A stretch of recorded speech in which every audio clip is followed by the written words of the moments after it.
What is community? It's Friday night lights with laughter as post-game commentary. It's fun runs, fun rides. It's passing the boot for local heroes. And it's breaking ground for groundbreaking startups. This is what makes a community. And it's what makes a community bank. It's fertile financial resources turned back into local soil. Here's to people helping others thrive. This is community banking. D.L. Evans Bank, since 1904. I'm Connor from Idaho Falls. In high school, I started having trouble with my muscles. Playing football, kids half my size were pushing me around. My mom and I spent months traveling the country looking for answers. We finally got one right here at IRMAC. I have a rare disease that causes my cells to lose energy. After 2 years of using a wheelchair, the therapists at IRMAC taught me how to walk again. Now I can do the things that I enjoy and live the life I want. That's why I say, take me to IRMAC. At all our local Teton dealerships, we're committed to our no problem philosophy.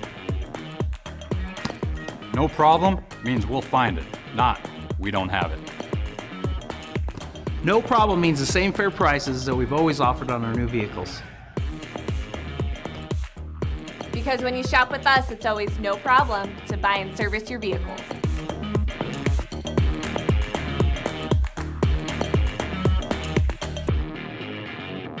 Some days, I choose the most difficult trail. I test my limits. Taking the hard path isn't always easy, but I know it's the right way.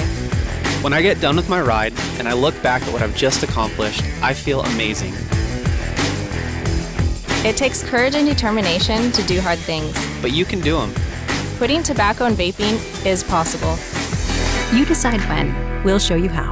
Learn more at projectfilter.org or call 1-800-QUIT-NOW. We're Valley-wide cooperative. For 100 years, we've been your first choice for residential and commercial propane, fuels, oils, and lubricants. We service HVAC, install water heaters, propane tanks, and accessories. And yes, we'll even deliver right where you need it. Because for us, serving is more than a job, it's a way of life. We are proud to employ your neighbors and to be a cornerstone of your community. We're Valley-wide. Yesterday, today, and tomorrow. We're here for you. It can be a lot, trying to figure out how to make it. How to dream big and to wonder, what if? Because no matter where you are in life, if you don't know what's possible in Idaho, it's hard to keep asking, what if? Which is exactly why Next Steps Idaho was created, with everything from smart tools that help you figure out careers you might be suited for, to training and education options for you. So keep asking what if at nextsteps.idaho.gov. You can't make summer stand still, so make the most of every last second with a new Toyota at Toyota's National Sales Event. During Toyota's National Sales Event, discover our wide variety of fuel-efficient electrified vehicles. Toyota, let's go places. At D.L. Evans Bank, we haven't invested in a deep line of digital banking services to help infuse more banking into your life. Just more living. D.L. Evans Bank. This is community banking. Well, is IRMAC really the best hospital for pediatric care? I mean, aren't all ERs the same? Not all ERs are the same. IRMAC's ER has been delivering high-level clinical care for over 3 decades. As a Level 2 trauma and burn center, IRMAC is well equipped to handle pediatric injury and illness. All IRMAC ER nurses have higher level pediatric certifications, and that's just not common in all ERs. And this expertise and experience is found only at IRMAC.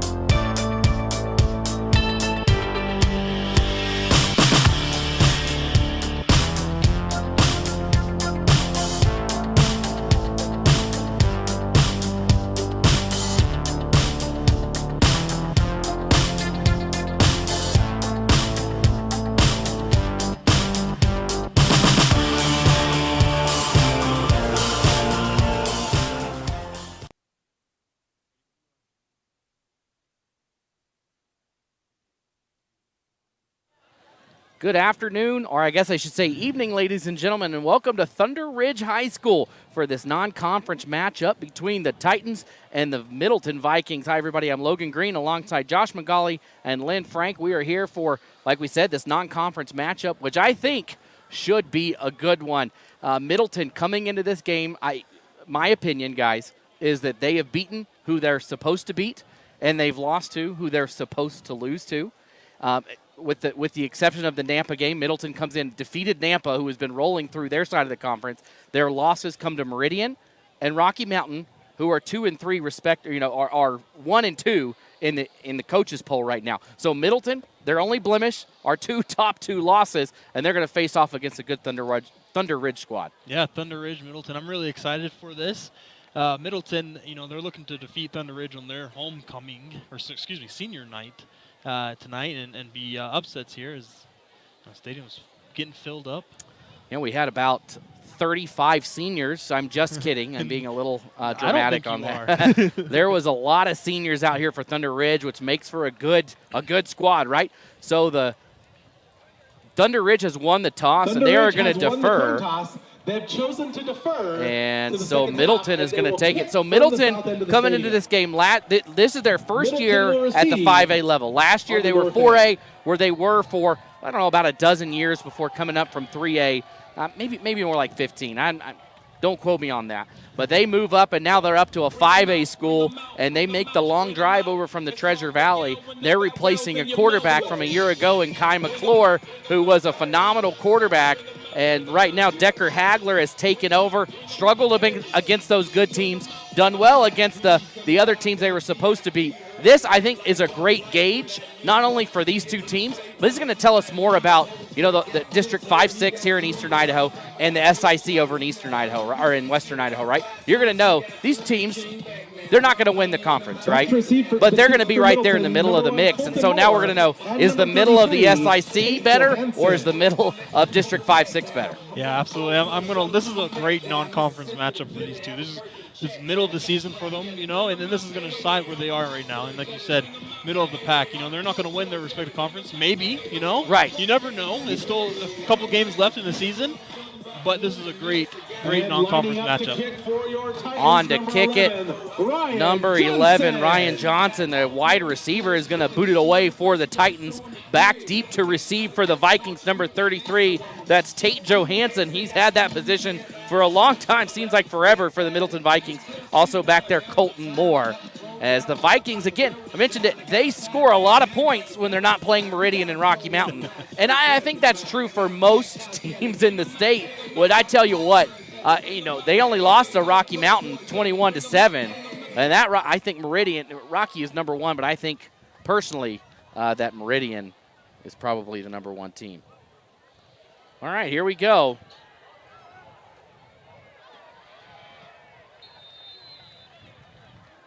As Meridian, I'm talking about Meridian too much, as Middleton returns it up across the 35, so good field position to start for the Vikings.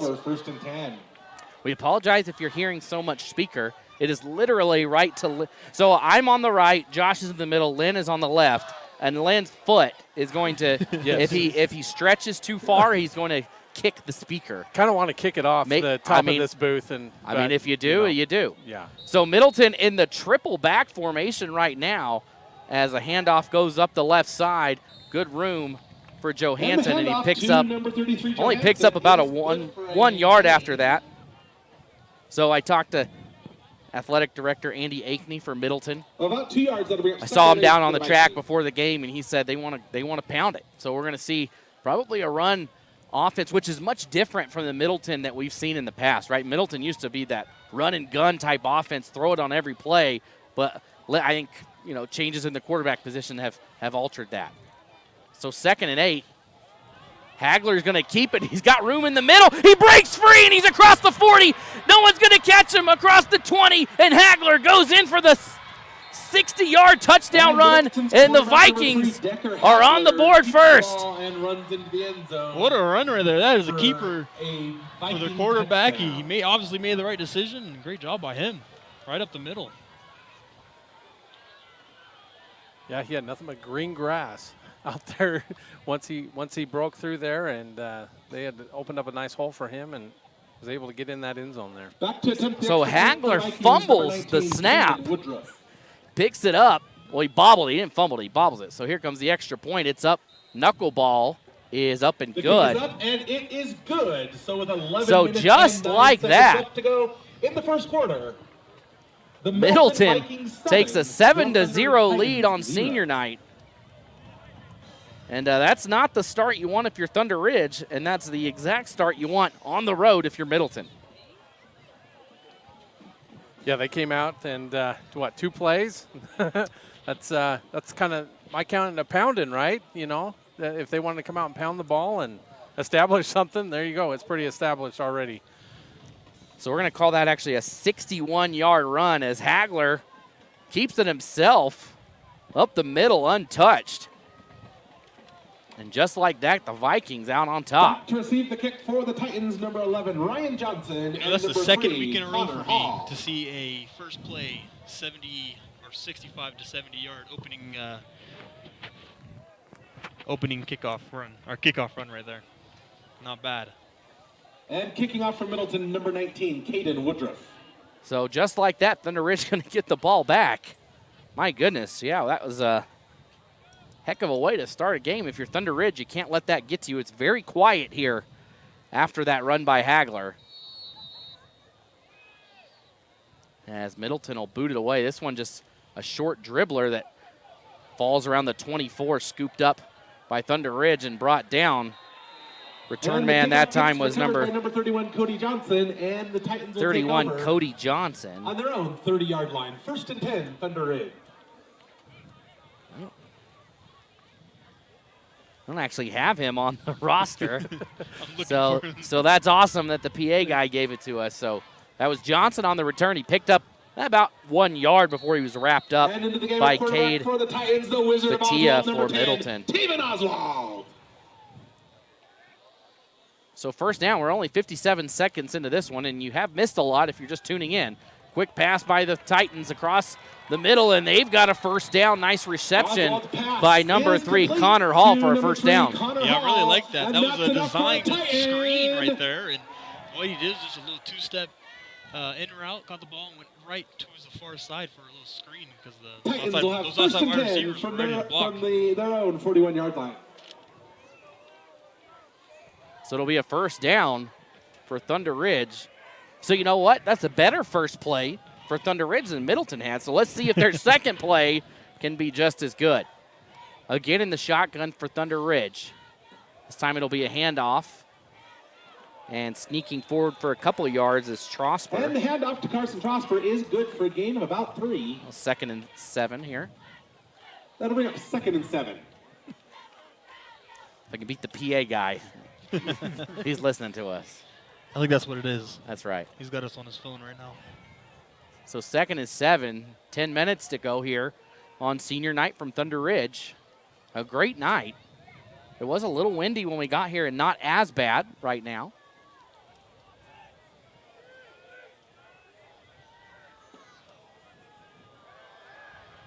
Throwing left side. That one's intercepted. Picked off by number 44, and I believe that's Holman. It is. Cole Holman with a pick, and a flag comes out. I think they're going to call a celebration penalty right here. Yeah, as soon as he got the interception, he threw the ball about 20 yards into the air, and that's going to get called every time. So Cole Holman with an interception. It's going to come back 15 yards, so I'm sure Coach Brock won't like that, but he does like the interception as the Vikings are going to take over. The interception was in Thunder Ridge territory.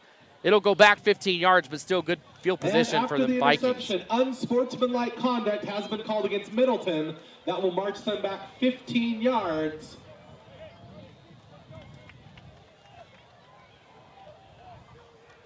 So they picked it off around the 47. So quick math here.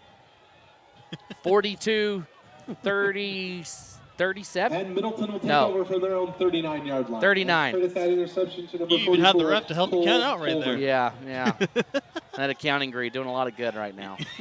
I forgot. All right, so Hagler back under center, and Middleton running this. They got 3 receiver or 3 back men. No shotgun. which you don't see nowadays, as Hagler is under pressure and wide open in the flat across the 30 down inside the 25 is Jordan Leonard. And the Vikings, two huge plays to open this one up. Jordan Leonard. Yeah, Hagler was getting attacked in the backfield by number 28 on Thunder Ridge, and he just threw it down there, and he knew that Leonard was going to be wide open. So good job by Hagler there. And great, they knew that play because Hagler kind of threw it up. He got swallowed in the backfield, and he got it up. Knew where his receiver was. That is great trust between a receiver and a quarterback. So quickly to the line, Hagler back in the shotgun. This time a screen pass left side, back to Sawyer Heck. And Heck, he's going to go into the end zone, touchdown just like that. Middleton, 2 on the board, less than 3 minutes in. Now that is the definition of play action right there, because you had that whole left side of that defense not knowing where the ball is. You had defensive backs looking in the backfield, and they didn't know that the ball had already been thrown. What a play design right there, and that makes it 13-0 Middleton. So Sawyer Heck, 6'2", he's on the basketball team for the Vikings. As that one really low, did it get over? It does. The line drive kick is good. So just like that, Middleton on the road, only 2 minutes and 50 seconds into this one, and they already lead this one 14-0. So who had this coming into the game? I don't think anybody, especially with 2 minutes in the start of the first quarter. So if we take a look really quick here.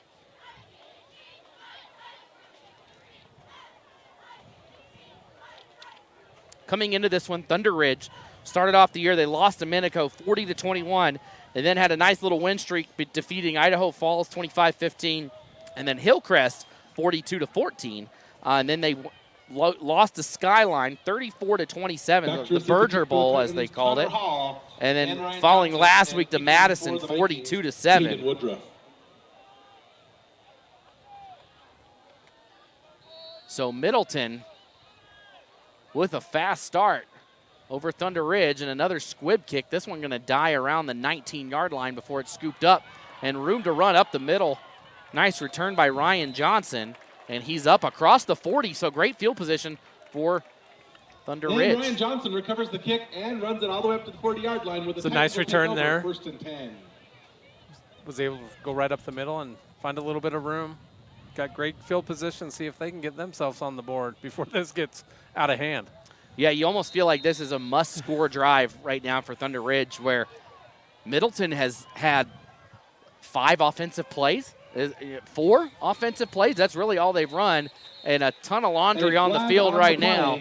We'll see who went first. And it looks like the Vikings did, so 1st and 5. So you look at the 2 drives for Middleton. They had a short 1-yard run and then a 61-yard run. On that second drive, they had about a 35-yard pass and then a 24-yard touchdown. So if you're Thunder Ridge, you got to limit those long plays by Middleton, and you have got to score right here. Yeah, and as you see, the defensive coaches right now are all talking to the players, because that right there, those are 2 very quick drives for this Middleton team. So 1st and 5, playbooks open right now for Thunder Ridge. This time a run up the middle. Doesn't pick up much, maybe a yard. It'll be 2nd and 4. Yeah, first one there was Wyatt Streffel, and what a tackle from him. He's that near side defensive lineman with the bright pink socks on. Looks like he might win Hair of the Game award as well. He has the long hair out there. A junior, 6'2". So again, 2nd and 4, as there was that offsides on 1st down. Rolling left, screen outside, good pass.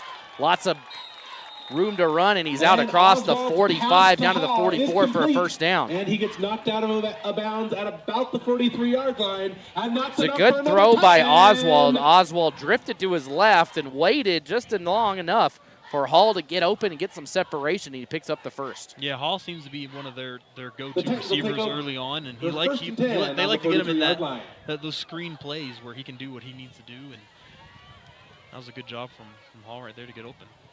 8:22 to go here in the 1st quarter. Again, if you're just tuning in, that's not a mistake. It is 14-0 already. Middleton with 4 offensive plays and 2 touchdowns. This time a pass. Great catch, and he holds on through the hit. Colton Moore laid a lick on the receiver. As I believe that's 85, Hudson Harker, who took a hit but held on. Yeah, great focus right there. And Hudson knew he was going to get hit. Is good for gain of about 8 yards. That's a really dangerous pass right there. You never want to have that receiver over the middle. Those are, hospital catches, as a lot of people like to call them. Hospital passes. On that last catch. You just said it, the birthday boy. So it must be Harker's birthday as this run goes up the middle. And coming in from behind was Streifel on the back of the running back, but a first down for Thunder Ridge.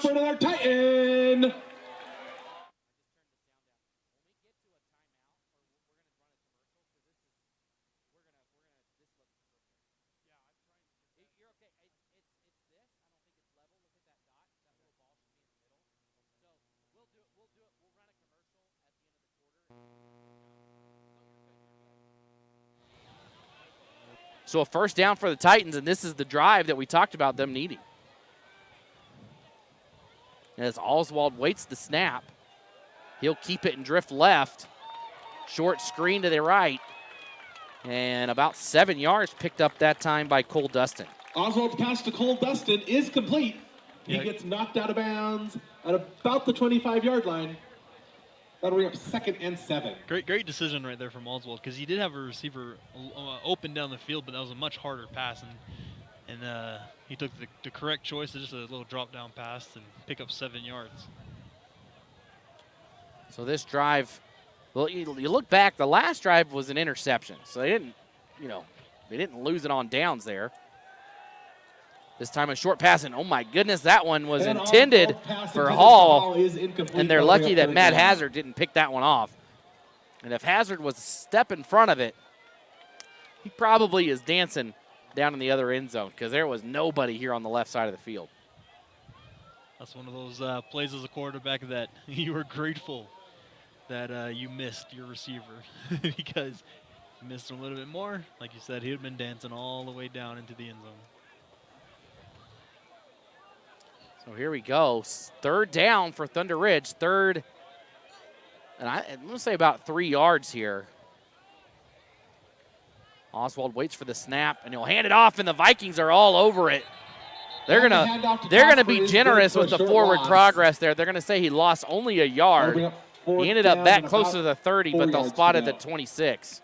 Yeah, the senior Reese Williams was the first one to get there, number 51, and I think you were correct. They did give him a very kind yard, the home field advantage yard.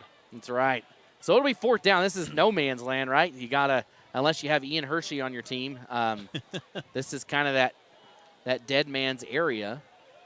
Though I did see it was Rimrock, 1A Division I, Rimrock, 8-man football. They kicked a 48-yard field goal 2 weeks ago. Crazy. Really?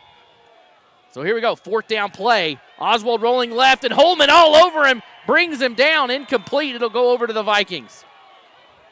So two drives for Thunder Ridge and 2 huge defensive plays by Cole Holman to come up. Effectively, he turned the ball over right there to match up with his interception he had earlier. Yeah, you can put that down as a second turnover, whether it be an interception or a turnover and down. So great job from Holman, and that's a great start to this game.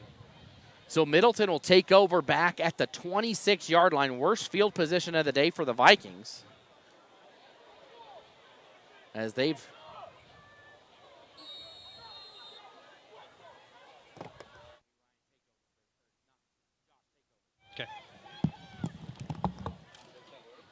Oswald keeps, pitches out, and that goes right behind the running back. Did he fall on it? I couldn't tell if he had actually got on it or if the defender was able to get there. I think they're. And Middleton fumbles the football. However, they do recover it. They do recover it. Yep, Tate Johnson was the intended running back, and had a heads-up play from him and to get that ball back. But that is a 20-yard loss, so that's going to make it 2nd and 40. Sorry, excuse me, 25. 2nd and 25.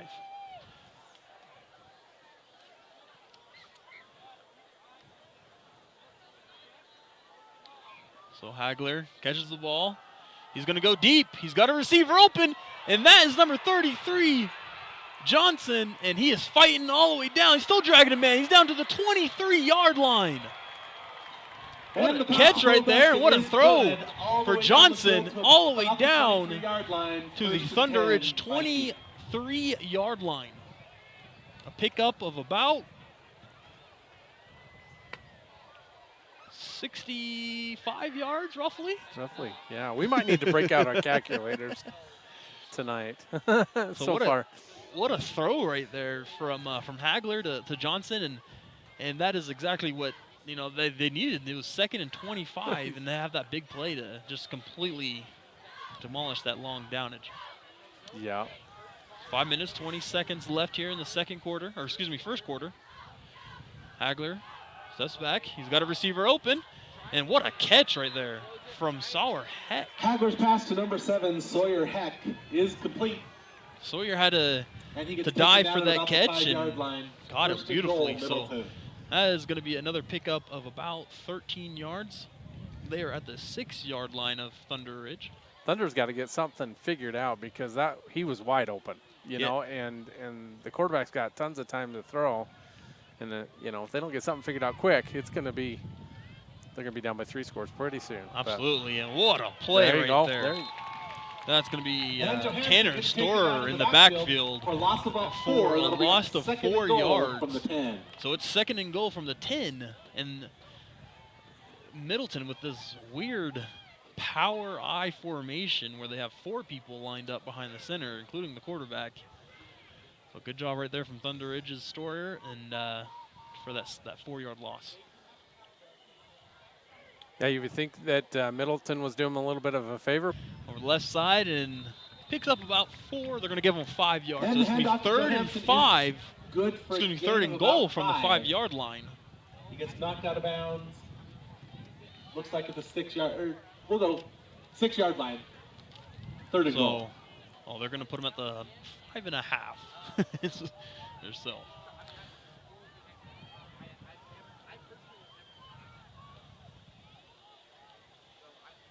So Hagler takes back. He's going to be throwing, and they're going to call pass interference. Yep. Thunder Ridge crowd's not going to like that.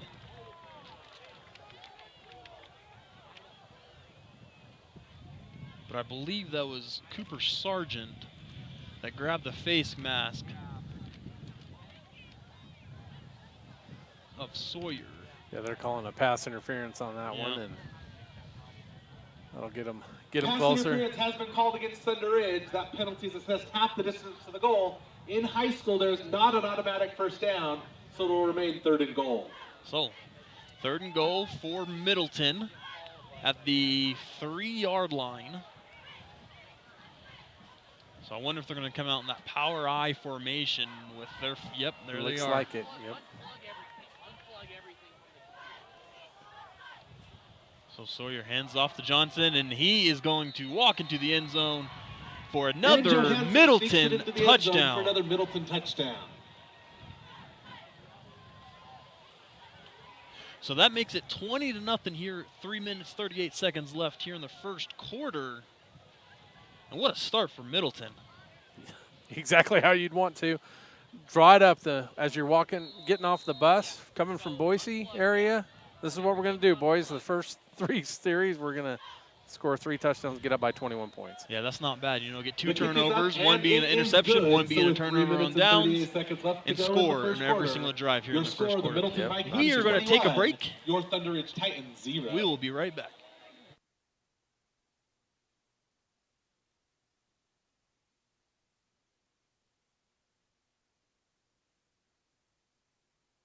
We're Valley-wide Country Store. For 100 years, we've been your #1 choice for food, fuel, farm supplies, and just about everything else you could need to get you through your day. We know you work until the job is done, and so do we.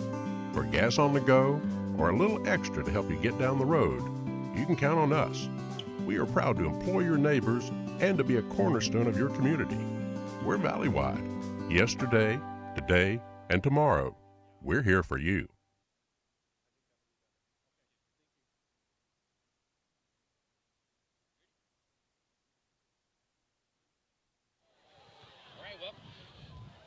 All right, welcome back. Thanks, Josh.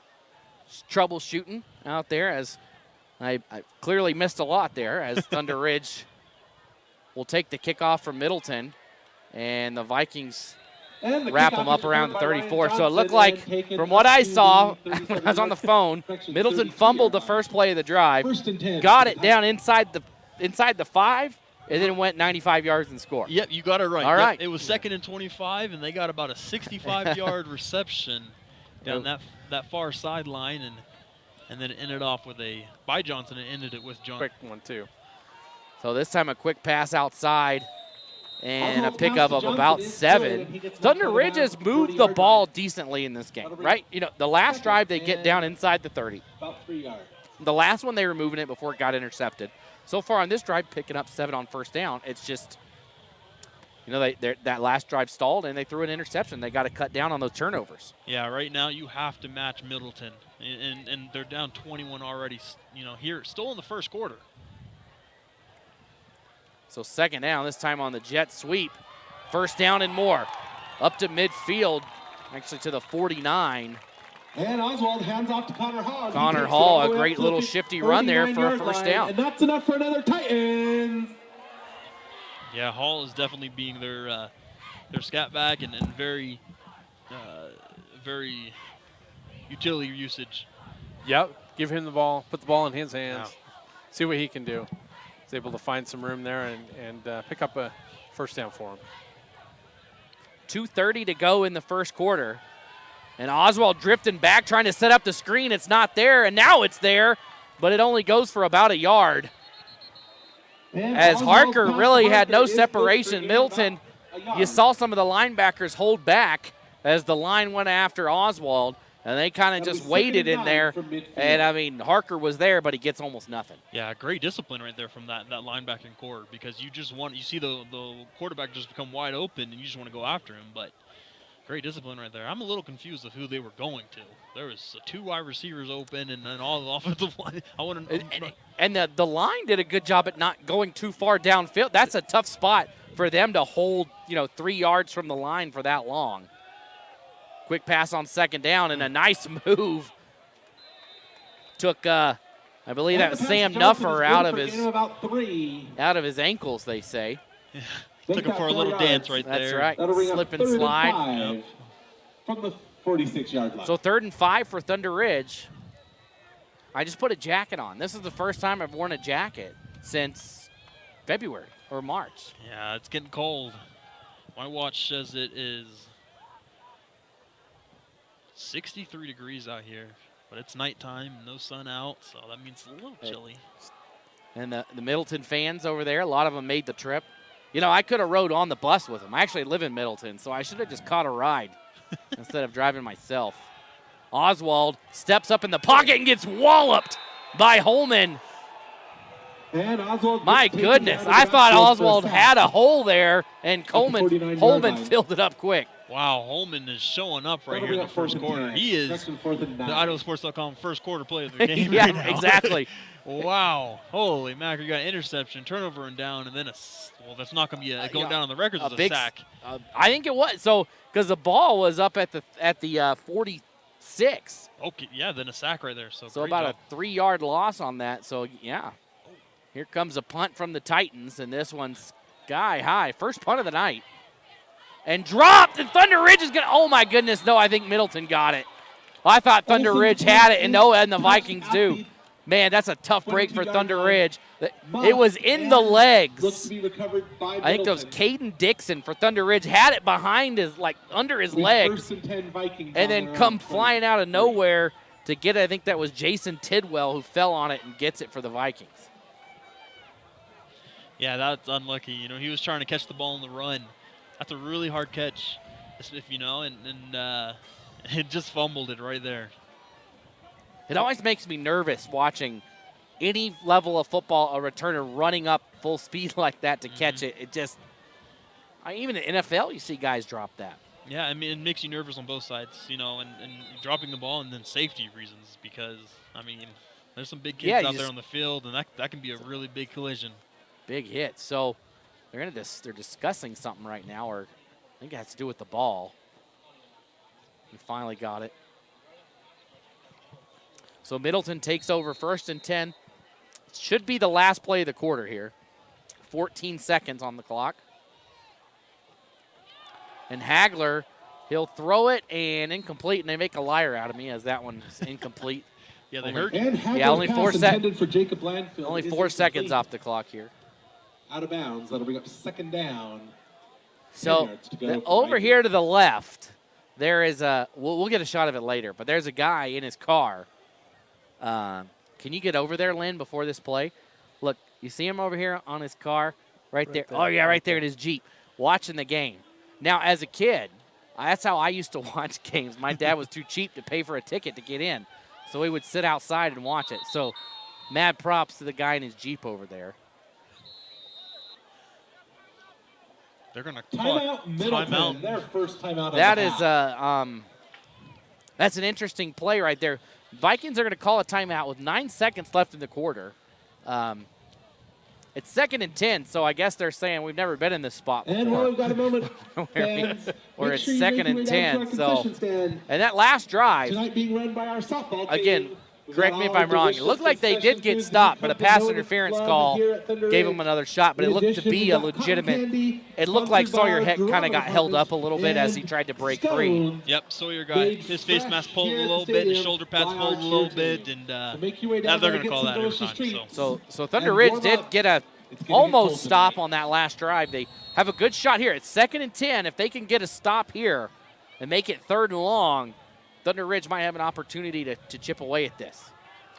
Hagler's going to go deep. He's got Heck, and Heck has it, and no one in front of him. Heck is going to go all the way in for a touchdown on this as he goes 77 yards.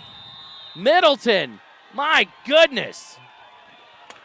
Middleton has come to play right now. Oh, my goodness. And for some reason, the Thunder Ridge student section And is doing poppers. passes the ball to Sawyer Heck, who So Sawyer Heck, for a 73-yard touchdown pass. That's his 2nd touchdown of the day.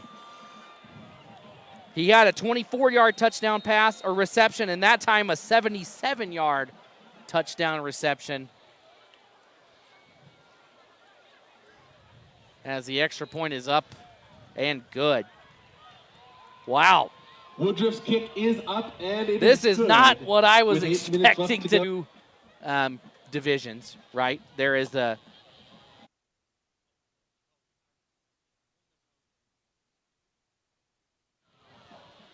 there's the Foothills division, and then I believe it's the Rivers division.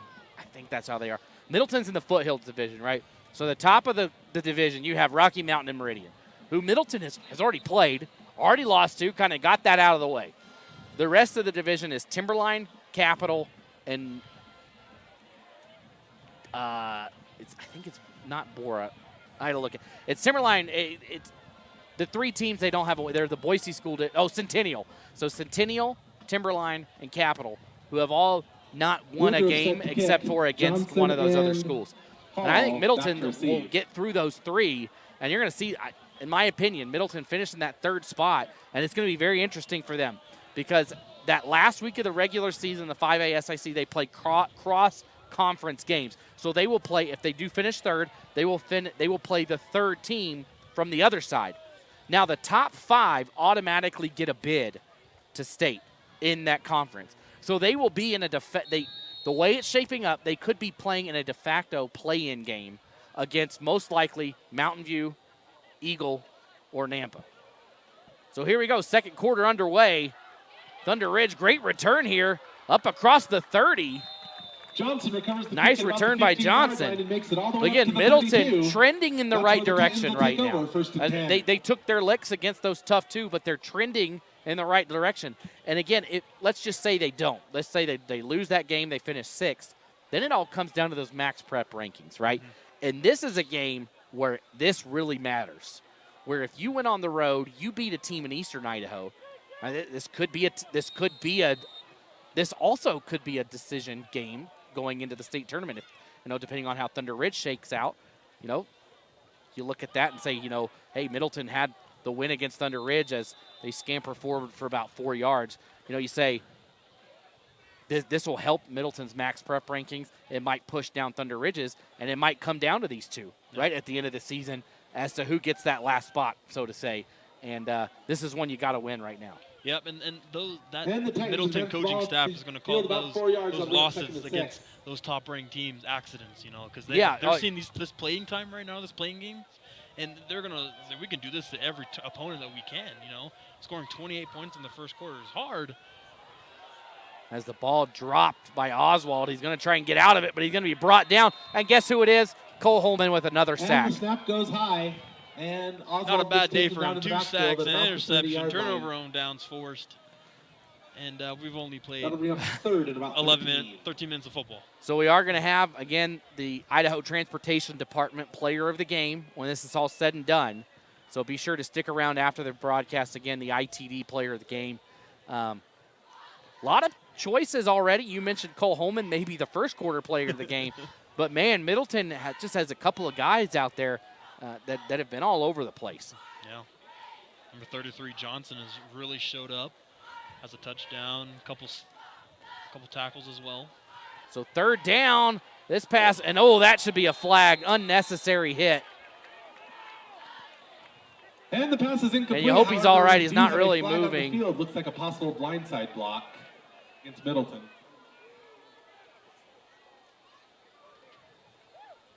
And that just wasn't called for. So we're going to take a quick break while they look at this, and we'll be right back. Through the hype, because those vape clouds people claim are just water vapor contain as many as 31 different chemicals, like formaldehyde, the stuff they preserve dead bodies with. And while the flavors sound all harmless, we still have no idea what these ingredients could be doing to our bodies. But I already see vaping for exactly what it is. Get the real facts at BehindTheHaze.com.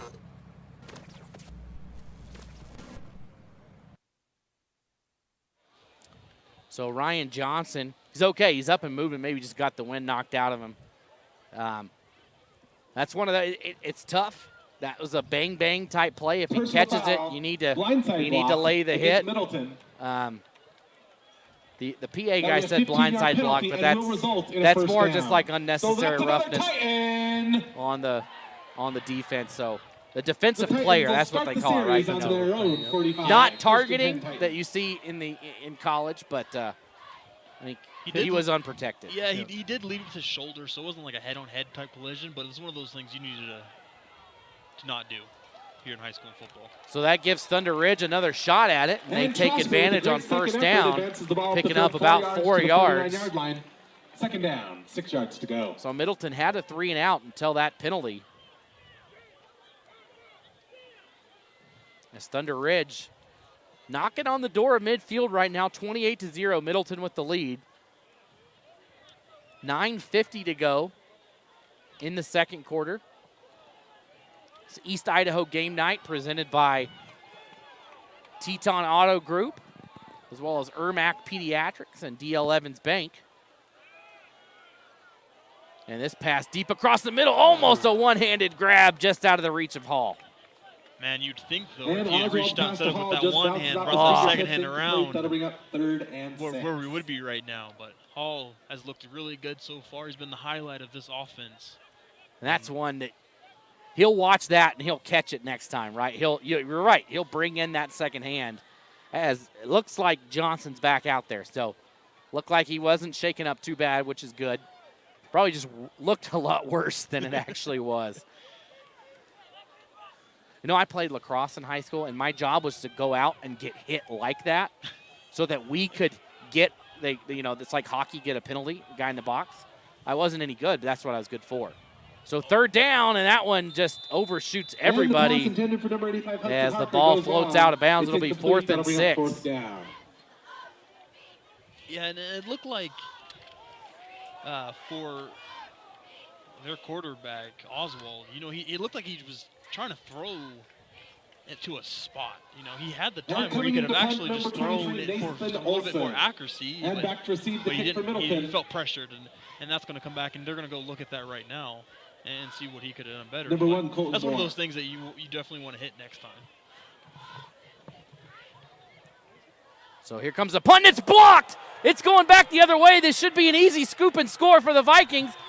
But falling down is Wyatt Streifel. And recovered by number 16 for Middleton. Streifel stumbles after the block punt. Taken down at the 5-yard line. He saw the end zone and got a little too bright-eyed. Goes down, but the Vikings will be set up nicely, 1st and goal inside the 10. Man, for the Vikings, if you can think of something that will go right today, they've had it done.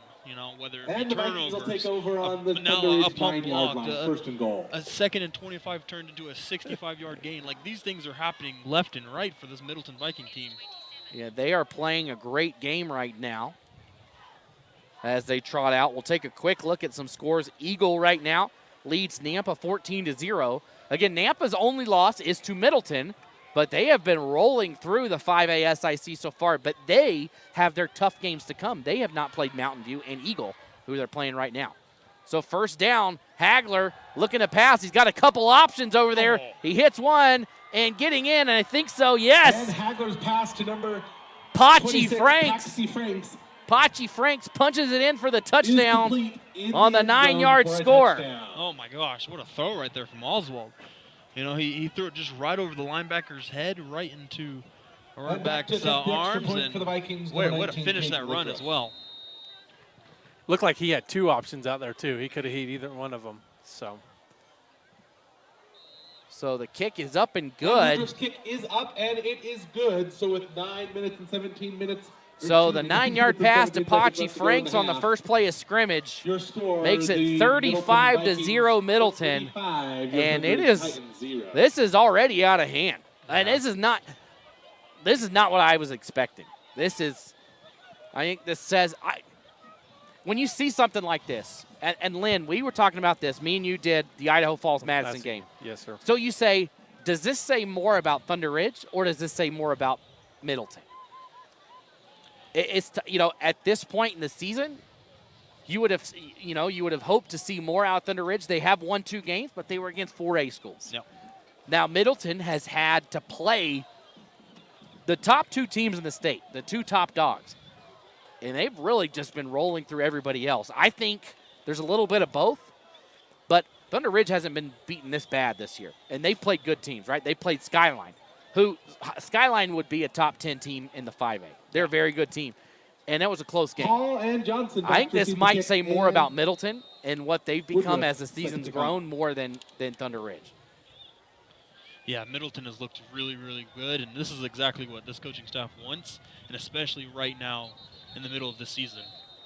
And looks like the Titans will take over this on kickoff short 35, goes down around the 32. So that game now 21-0. Eagle leads Nampa right now. So 5A SIC Middleton fans looking at that saying, maybe that separation. It looks like there's 2 really good teams on each side of that conference. Eagle and Mountain View on one, Rocky and Meridian on the other, and then you got Nampa and Middleton, which are neck and neck. That was only a 2-point game for a Middleton win. Just up the road, Rigby leads Blackfoot 7-3 in the first quarter. Minico up on Burley in the big game in the Magic Valley, 6-0 right now. Screen pass this time left side, a lot of room to run. Up about an 8-yard gain that time for Thunder Ridge. I didn't realize this, but it's been like almost 20 years since Burley has beaten Minico. Really? So none of those kids on that team for Burley have ever seen, unless there's a Danny Almonte situation, where none of those kids that play for Burley have ever seen the Bobcats beat Minico. So that's kind of a crazy one. That's a big rivalry in the Magic Valley. Did I see Burley put up 81 They points did. He last put week? up 66 in the first half against Preston. Oh, my goodness. As this run up the middle, a nice push forward for a first down. I thought he was in that first gap around the 50, but up around the 46 first down. Some other scores around. Ridgeview leads Caldwell 7-0. Shelley up on Bonneville 7-0. Shelley, can we talk about what they did last week? I was on that call. Huge win for the Russets over Blackfoot. Oh. I thought Blackfoot might be the best team in 4A. I thought they might challenge Skyline. And Shelley kind of struggled throughout the year. They played Burley well. They've played some tough teams, but a big win for the Russets right there. Yeah, Shelley looked unstoppable last week. So nice run here up forward, close to a first down. I think they'll give it to him. And Trosper, good run. Is good for a gain of about 11. Skyview leads Skyview leads Columbia 14-0 right now over in Nampa. Buell up on Wood River 14-7. Snake River up on South. So South Fremont was undefeated coming into this week, but Snake River all over them right now 12-0. Ryrie up on Salmon 27-0. Cary and Oakley knotted at 22 in the first quarter, as it's a deep pass just overshot and the pass Johnson that time. Butte County leads Lighthouse Christian 14-12. Raft River all over Valley right now 30-0. And in the first, you think this is bad? In the first quarter, Notice leads Wilder 42-0. Oh boy, 42-0. So of course Notice just a hop, skip, and a jump from Middleton, just down the road.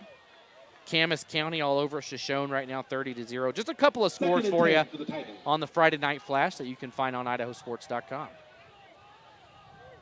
7:27 to go, 35-0 Middleton.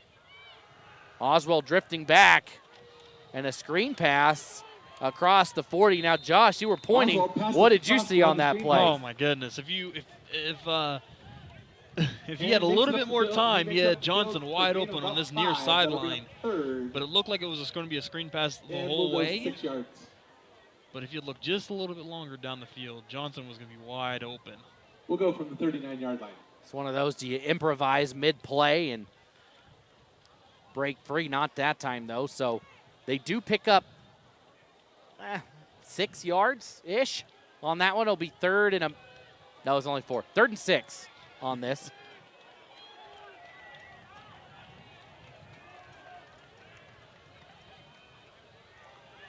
Little jet sweep. Can he get the edge? No. Trying to get around the corner. Bow and Rose. Just couldn't. He needed to make that turn, and he kept going parallel for too long and just could not get the edge on the Vikings. Yep, that's exactly what I was going to say. He was a little straight too long, and he could have curved off a little bit right around that hash marks over on the far side. Not quite enough jet in that jet sweep, yeah. you know. Right, to yeah. Get to that corner. So. It looked like he might have had a little window there, but, yeah, just kept going a little too long. It's easy to say up here, though. Oh, sure. Exactly. I don't think any of us could do that right now. Definitely not. Give me a week, then maybe. So 4th down for Thunder Ridge. Big play here. A lot of pressure, drifting back and caught and hit. Sawyer Heck brings him down immediately, and that'll be a turnover on downs. And Cole Holman, once again, was the one that delivered the big hit in the backfield. 4th down. Holman is all over this game. He's all over Thunder Ridge right now. He is imprinting his name on this field. You know, he's got an interception, turnover on downs. He's got 2 sacks already, a quarterback hit. What a game from him. I know we don't, we have very unofficial chicken scratch ink pen stats up here. But I tell you, I don't know what his hurries is or his, just hits alone, not sacks. But he's got to be 5 or 6 of those alone. As coming in now, new quarterback doesn't skip a beat and going in for another touchdown for Middleton. That's going to be number 1, Colton Moore. And Hagler's pass to number 1, Colton Moore, is good for 6. That's Ben Critchfield. So Critchfield comes in at quarterback for Hagler and doesn't skip a beat. As that's going to be a 64-yard touchdown strike. What did we just witness right there? The backup quarterback comes in, and the coaching staff trusts him not to give him a first play run like every other coach would, but hey, let's go deep down the sideline. What a throw right there.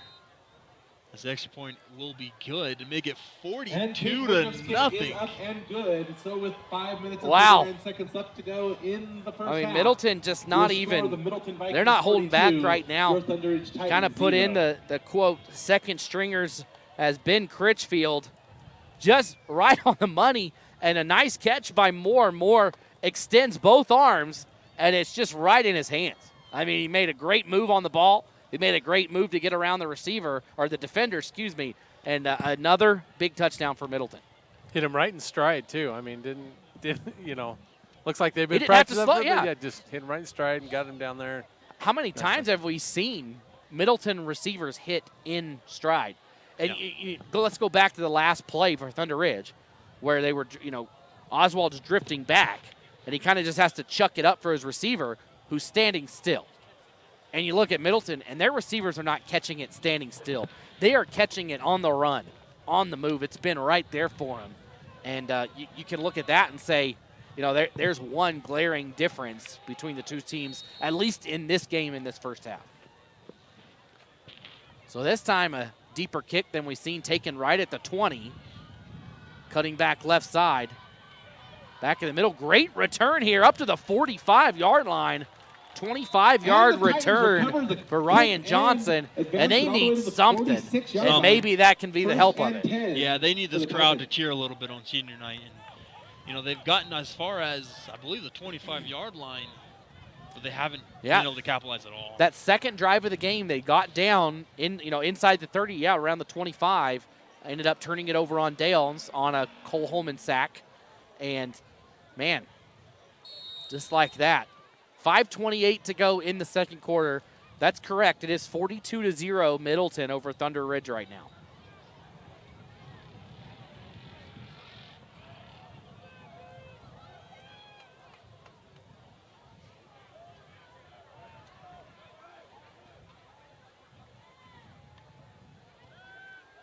Oswald back, just under pressure again, and he gets hit. He just chucks it deep and almost, I thought he had it.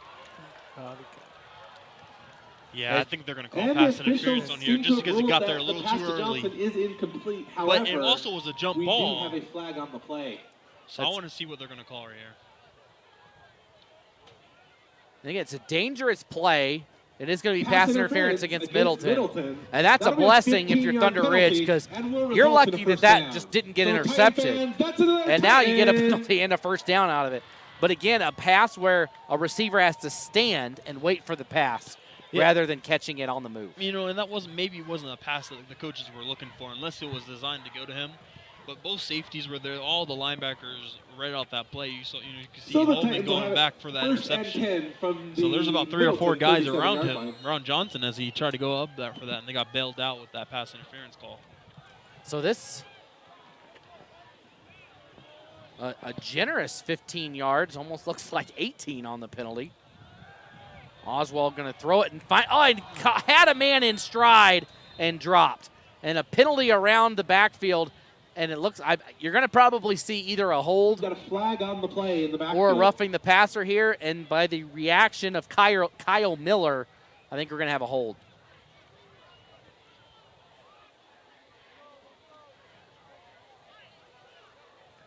Waiting for the call here.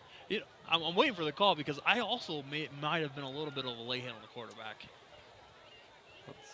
So they're going to call is a dead ball hit on Middleton. Looks like we have a personal foul against Middleton. So 30 yards on penalties. So that's enough for another Titan. Gives Thunder Ridge their best field position of the day. I can't hear you. That's another Titan. And Middleton, I believe, called a timeout here. Timeout Middleton. So Middleton takes a timeout. Yeah, the best drive of the night for Thunder Ridge comes on 30-plus yards of penalties, and that's the only thing that they can be cheering for right now is that we're at the 23-yard line. Let's get some points on the board, just guys. take it how you can get it. Let's thank Alta Insurance. They're a locally owned insurance agency with locations in both Idaho Falls and Twin Falls. Alta's mission is to help their community by providing policies personalized to each consumer's needs. The community they work with, and live in is their #1 priority. As such, they offer a wide range of insurance products and companies able to take care of their community's assets. Alta Insurance has recently merged with Archibald Insurance in Rexburg, the same great names with the same great service together. That's Alta Insurance in Idaho Falls. Now, if you're interested in being an advertiser with Idaho Sports, just send an email to sales@IdahoSports.com. Be a power booster for your team. You get a nice little banner right there, so anytime somebody looks at a schedule for your team, they can click and go to your business, as Oswald's going to be wrapped up brought down, and that one, what they call it, a coverage sack, where he had plenty of time back there, but just didn't get rid of the ball, and Middleton just able to get back there. This is a big sack. This is almost 12 yards. Yeah, Oswald, that's right. You always want your quarterback to stay in that pocket, but he's an athlete. If he'd gotten out of the pocket, he may have gained a little bit, but what a great coverage down the field from Middleton. They're looking really, really good right now. What's this tell you about Rocky Mountain and Meridian, Exactly. Meridian stomped Middleton. There's no other way to say it except that, and I think Middleton will accept that explanation as a flag here. This is probably a hold. No bodies on the ground, so I don't think it's a late hit. There's a flag on the play. But, man, Meridian, last year, 5A semifinals, Meridian played Rigby in a game that went to 3 overtimes that was just going to end with who made the first minor mistake, and it just happened to be Meridian. As Rigby went for it on 4th down at the 1-yard line and punched it in for the win, they go on to win the state championship. And you look back and you say, man, if Meridian was able to get that done as it is a hold, then you think maybe Meridian would have won the state championship last year. I tell you, the Warriors looking strong this year. But, of course, Rigby, right, 2 of the last 3, they've got to be, until somebody knocks them off, they got to be the favorite, right? Yeah, the Rigby is a powerhouse of a team. And with the way that offense and defense plays, year in and year out, who's going to dethrone them? Meridian could have done it last year. And I think they were the only, I've seen Meridian. They're going to throw a flag here. Looked like Batillo was on his back. Multiple flags on the play. So a hold or a pass interference, something coming here. Yep, I think that's exactly what it's going to be. Just the defender goes all over his shoulder, and they're going to call that. So I think this has been the most penalized drive of the whole night. Both teams. Both teams. So 2 on each. Literally, the ball has not moved except for penalties. Yeah, that's true. Yeah. The gains have gone back. Oh, there was a sack in there. There was a sack. So, but again, pass interference is not an automatic first down in college or high school football. So it's a 15-yard penalty, but it's still 3rd down. And whistles blow. Timeout called. Timeout, Thunder Ridge. So timeout taken by Thunder Ridge. We're going to take a quick timeout with them. We'll be right back on IdahoSports.com.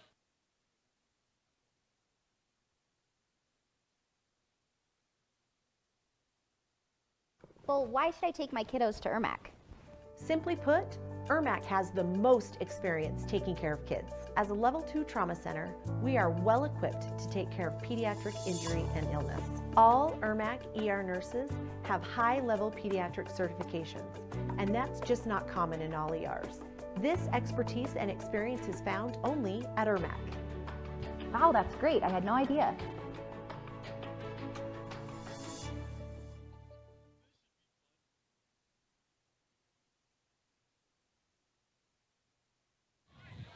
And welcome back. As timeout's over, 4:28 to go. This is my first time at Thunder Ridge. I've never been here before. This is like the best looking high school I have ever seen. Brand new. It is, yeah. It's 2 years old? My nephews go to Idaho Falls High School. Little different quality, little different, that's an old school down there. And here comes the pressure. Going to be wrapped up and sacked. And Oswald gets sacked in the backfield by number 16. Wyatt Streifel brought down. That wasn't a dig at Idaho Falls. I was just saying the school is very old, and this one's very new. That's all I was trying to say. You're just stating facts. I wasn't trying to offend anybody, so please don't be offended by what I said. No, but we'll get a shot of the school in the background there. Middleton is a nice school as well, but this is it almost looks like a Fairfield Inn. It looks like a hotel. It is Fairfield Inn. it's same color palette. It's a nice school. Great night here in Eastern Idaho. A lot of Middleton fans made the drive across the way. It's probably 50% full over there. Yeah, we'll say 50. It's about a 4.5-hour drive. I know from personal experience. As Oswald drifting left, and again, he's not getting rid of it. And a lot of pressure back there. And he's going to run with it. and he's going to be wrapped up the 25. Oswald keeps it, and his forward progress And gets I tell stopped. you, they're very lucky, Thunder Ridge is, that they did not Around the get 25-yard line. what they Not call enough. it's a fourth. It's fourth down. It's going to go back over to Not Middleton. enough But to man, convert fourth you down, so it'll cannot be first block and 10 for the towards Vikings. your end zone. And they had a couple of those because there was a lot of movement going on. It was almost like a return situation with how long Oswald, and they let it go there. But it's going to go back over to Middleton with 3:20 to go, down or up. Middleton up 42-0. What a game, huh? If you're a Middleton fan, you should be very excited for what's to come for this team and what they can do. So first down, again, new quarterback into the game. He only threw one pass. It just happened to be a long touchdown. And Critchfield keeps it this time. Stays on his feet, and he gets walloped. Nice tackle that time by number 16. And number 8, Ben Critchfield. McKay Dougal with the tackle. Advances the ball. Everything is bouncing in the right yards. direction for Middleton right now. They're gaining Second and yards 7. on plays they shouldn't. they are living up to luck right now, and 42-0 with under 3 minutes here in the second quarter. It's looking real good for them. So 2nd and 7.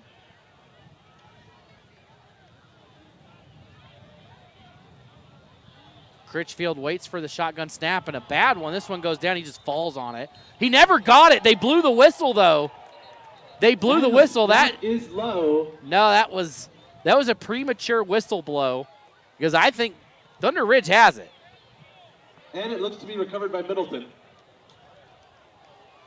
That'll bring up third down. Tough and break they there will because have that it ball was on out. the 16-yard line. And it looked like he did fall on it, but he never wrapped it up. It was still squirming around down there. Here I am giving the Casters jinx as that's the first mistake they've made right after I said that. So you got to think new bodies in there on the line right now, up 42. And so just trying to work out some kinks here. So it'll be 3rd and 15 for Middleton. This time a run. And going to be wrapped up maybe a yard. Flag on the play. But a flag comes out. I think you're probably going to see a hold here.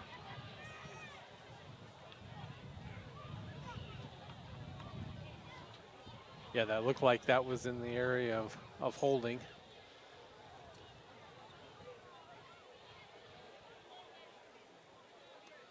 Holding against Middleton. And Thunder Ridge going to just decline it. By Thunder Ridge. That'll bring up 4th down. Which is probably the thing to do there. As now it's 4th and about 19. They need the 33. The ball is on the 14. Back to punt for Middleton, number 40.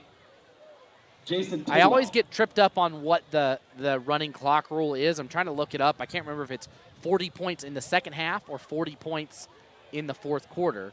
But we're encroaching on that as this punt keeps rolling, and Thunder Ridge just lets it go, and they're going to lose about 15 yards by not picking up that punt.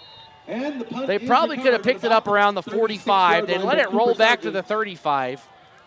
And I think they lose 10 yards on that by not. You could have just picked it up and fell down on it. Yeah, you could have picked it up, ran forward for at least a net gain, but you're right. They may have lost 10 yards for not picking that up. It's almost at that point, just leave it. Don't even Yeah, touch don't it. even It's try. not a live ball. It's a punt, so don't even try to pick it up yet. If you're going to not pick it up, get out of the way. Especially with the way things have been going for Thunder Ridge. Why that could have been a disaster picking that up and then getting blown up and fumble, but I guess lucky that they've got it where they've got it. See if they can get a score before the end of the half, a minute 13 left in this second quarter, see what Thunder can do. So here's a pass going deep and just overshoots everybody And again. also He was pass looking Johnson is for incomplete. Johnson, but just couldn't hit him.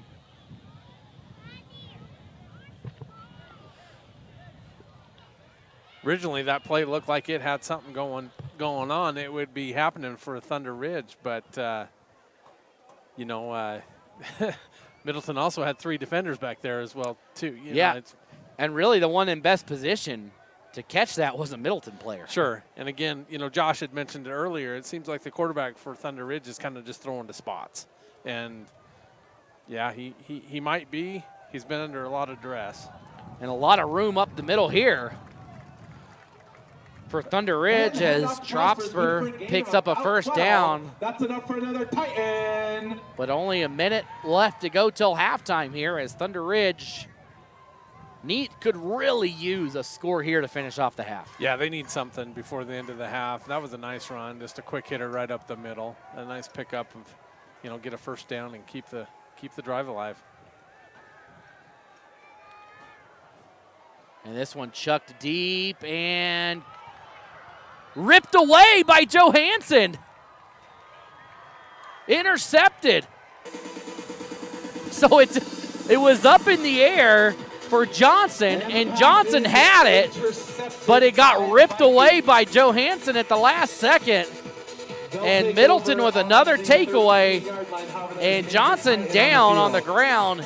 He went up high for that ball and just gets it ripped away.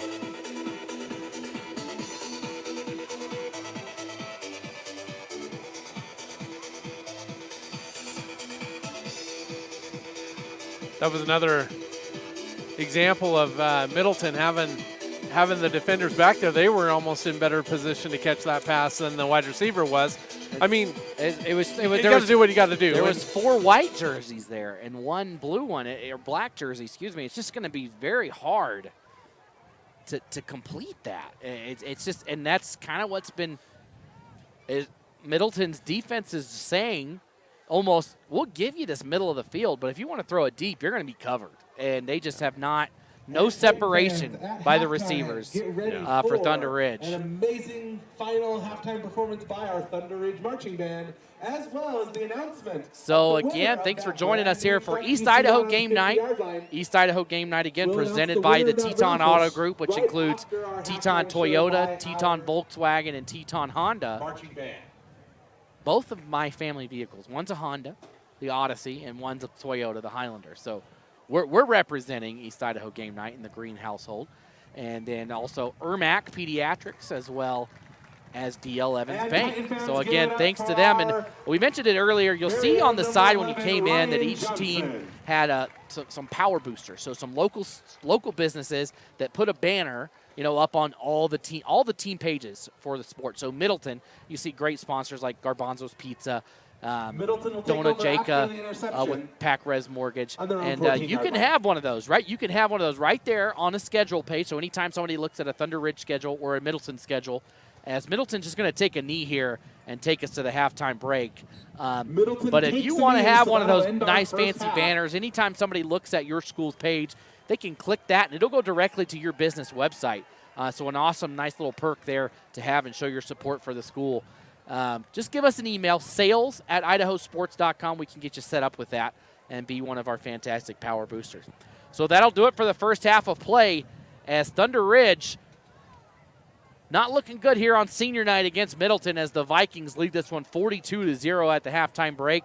We're going to take a break here at halftime, and we'll be back with the halftime report and be back to finish this second half off here on IdahoSports.com.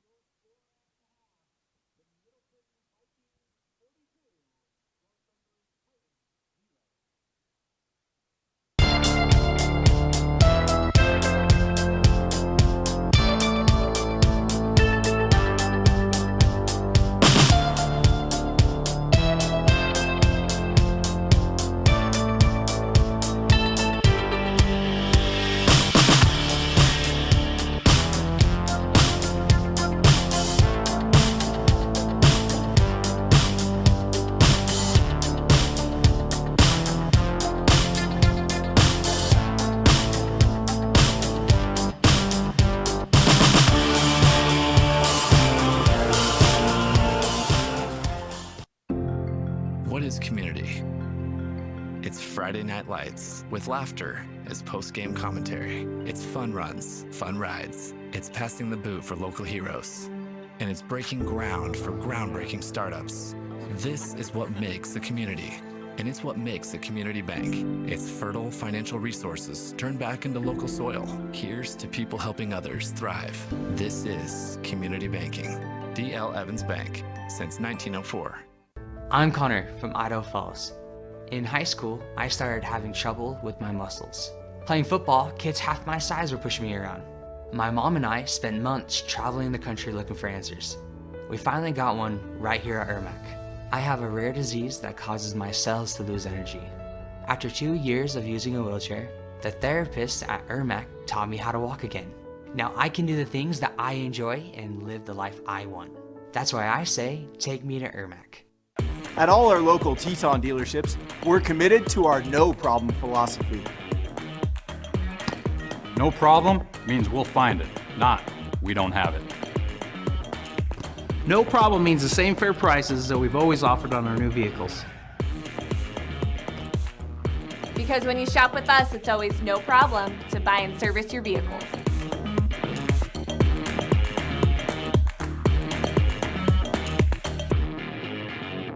Some days, I choose the most difficult trail. I test my limits. Taking the hard path isn't always easy, but I know it's the right way. When I get done with my ride and I look back at what I've just accomplished, I feel amazing. It takes courage and determination to do hard things. But you can do them. Quitting tobacco and vaping is possible. You decide when. We'll show you how. Learn more at projectfilter.org or call 1-800-QUIT-NOW. We're Valley-wide cooperative. For 100 years, we've been your first choice for residential and commercial propane, fuels, oils, and lubricants. We service HVAC, install water heaters, propane tanks, and accessories. And yes, we'll even deliver right where you need it. Because for us, serving is more than a job, it's a way of life. We are proud to employ your neighbors and to be a cornerstone of your community. We're Valley-wide. Yesterday, today, and tomorrow. We're here for you. It can be a lot, trying to figure out how to make it. How to dream big and to wonder, what if? Because no matter where you are in life, if you don't know what's possible in Idaho, it's hard to keep asking, what if? Which is exactly why Next Steps Idaho was created, with everything from smart tools that help you figure out careers you might be suited for, to training and education options for you. So keep asking what if at nextsteps.idaho.gov. You can't make summer stand still, so make the most of every last second with a new Toyota at Toyota's National Sales Event. During Toyota's National Sales Event, discover our wide variety of fuel-efficient electrified vehicles. Toyota, let's go places. At D.L. Evans Bank, we haven't invested in a deep line of digital banking services to help infuse more banking into your life. Just more living. D.L. Evans Bank. This is community banking. Well, is IRMAC really the best hospital for pediatric care? I mean, aren't all ERs the same? Not all ERs are the same. IRMAC's ER has been delivering high-level clinical care for over 3 decades. As a Level 2 trauma and burn center, IRMAC is well equipped to handle pediatric injury and illness. All IRMAC ER nurses have higher-level pediatric certifications, and that's just not common in all ERs. And this expertise and experience is found only at IRMAC.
Welcome back as you see the Thunder Ridge Marching Band performing here today. Pretty good marching band.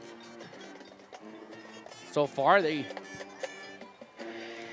sometimes it can depend on what kind of school you go to, what size of band you see, but this one, a great one. They're very in sync with each other, moving around just great out there. Let's recap the first half here. It's all Middleton. I mean, we're not even going to say Middleton scores because it's all Middleton. The Vikings scored on a 61-yard touchdown run by number 3, Decker Hagler, at the 11:09 mark of the first quarter. Then at the 9:10 mark of the first quarter, a 24-yard touchdown catch by number 7, Sawyer Heck, made it 14-0. Then at the 7:38 mark, a 3-yard touchdown reception by number 33, Tate Johansson, made it 21-0. Then with no time on the clock, a 77-yard touchdown reception again by number 7, Sawyer Heck, takes it in, makes it 28-0 after one. 9-12 in the first, or 9-12 in the second quarter. A 9-yard touchdown reception by number 26, Pachi Franks, made it 35-0. And to cap off the scoring at the 5:39 mark of the second quarter, a 64-yard touchdown catch by number 1, Colton Moore.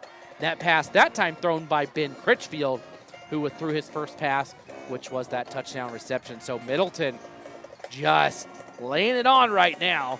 And if you're the Vikings, you got to feel good. If you're Thunder Ridge, you got to say, man, this was a golden chance here to make a statement. Because, again, we talked about it. And, I always feel bad saying these things, but they're the truth, right? Where neither one of these teams is going to win their conference. But in all, you look at it and you're just like, it's just not going to happen. And you really got to win the middle ground, right? You got to win those middle level games to be the best middle team to get into state, where anything can happen. And right now, this was a chance right here. Oh, hold on, they're going to do a raffle right here. Let's see it. They're going to do a Tad Jenkins raffle right here for a truck. Ridge Titans, thanks for coming out tonight. First half wasn't super exciting, but the second half will be, I'm sure. So we're going to start the excitement off by raffling off. Hopefully you can hear it here. Ford Maverick that we've been. Hopefully everyone here has a ticket in there, and I wish you all the best of luck. I want to first say a big, huge shout out to our friends at Tad Jenkins. They donate this 100% completely to our school. They don't get anything in return. We don't have to give them any of the proceeds. Well, they're talking a lot, so we'll talk before they give it away here. But I'm just curious to see who's going to win it. It's kind of cool. It's got a nice Thunder Ridge logo on the front. But the Middleton defense is what we're talking about, where you stand in the middle, right? And these two teams very well could find themselves in that area where you don't get an automatic bid and you have to rely on your Max Preps rankings. And this is going to be a big win, and not only for Middleton, but $56,400. So Thunder Ridge just said they raised $56,000 for this raffle. That's awesome. That is great. This not only helps Middleton, but it helps the entire SIC, right? Because the better your conference is, the better your wins look. And right now, we also have another cross-state game tonight as Highland went to play Meridian. I want to check in on that one and see if we can find a score there. And one of those is going to be the lucky winner with an investment. Well, the nice thing about this is when you're playing, this is not someone you see year in and year out. This gets you kind of prepped for playoff football, and that's what both of these teams, their aspirations are, is to be in the playoffs. And you're going to see teams you haven't seen all year with the way the playoffs break down. And this is a great opportunity to have a cross-state team come over here, play ball, and if you're Middleton, you're excited because man, we're up 42-0, and everything's gone right for you. And then if you're Thunder Ridge, you're thinking, well, maybe might be back to the drawing board. Something. Right. This is not working out right now, and we do have a full second half to play so the game's not over yet, but. Right. Kind of. It's not over, but I mean, let's just be realistic. That sometimes is a tough pill to swallow. But right now, Thunder Ridge, they need to get it done. And again, Oh, we got the winner here. Let's She's see if very they're nervous present. about how to pronounce the winning name, but Doug McLaren is easy to say. Here we go. Wade Anderson. Wade Anderson is the big winner from right here in Idaho Falls. It says, is Wade here? Is Wayne Maybe here? a little bit of a long shot, but we'll give Wade a call and we'll let him know he just won the ticket. Thank you, cheerleaders. Thank you, Thunder Ridge community. I'm sure we'll have more tickets to sell for you in a little bit. All right, thanks. Appreciate you, Tad Jenkins. I was trying to get a check-in on that score. I'll see if I can find it and relay it back here. Let's go ahead and just take another quick look around the state. Rigby leads Blackfoot right down 14-10. Eagle all over Nampa 24-0. Mountain View over Boise 19-0. And Capital over Timberline 13-0. Those are your scores at the 5A level. Jumping down to 4A, Minico leads Burley 14-0. And we talked about it, Burley can score a heck of a lot of points. They put up over 80 last week against Preston. And going into this game with Minico always just a tough defensive team, just grind it out. They will pound you to the ground.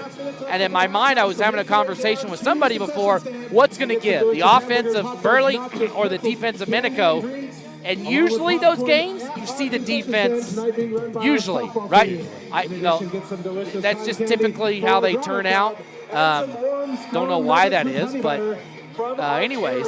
And right now you're seeing that they've been shut out so far. Just down the road, Shelley leaves Bonneville 14-0 at halftime. Ridgeview over Caldwell still 7-0 in that one.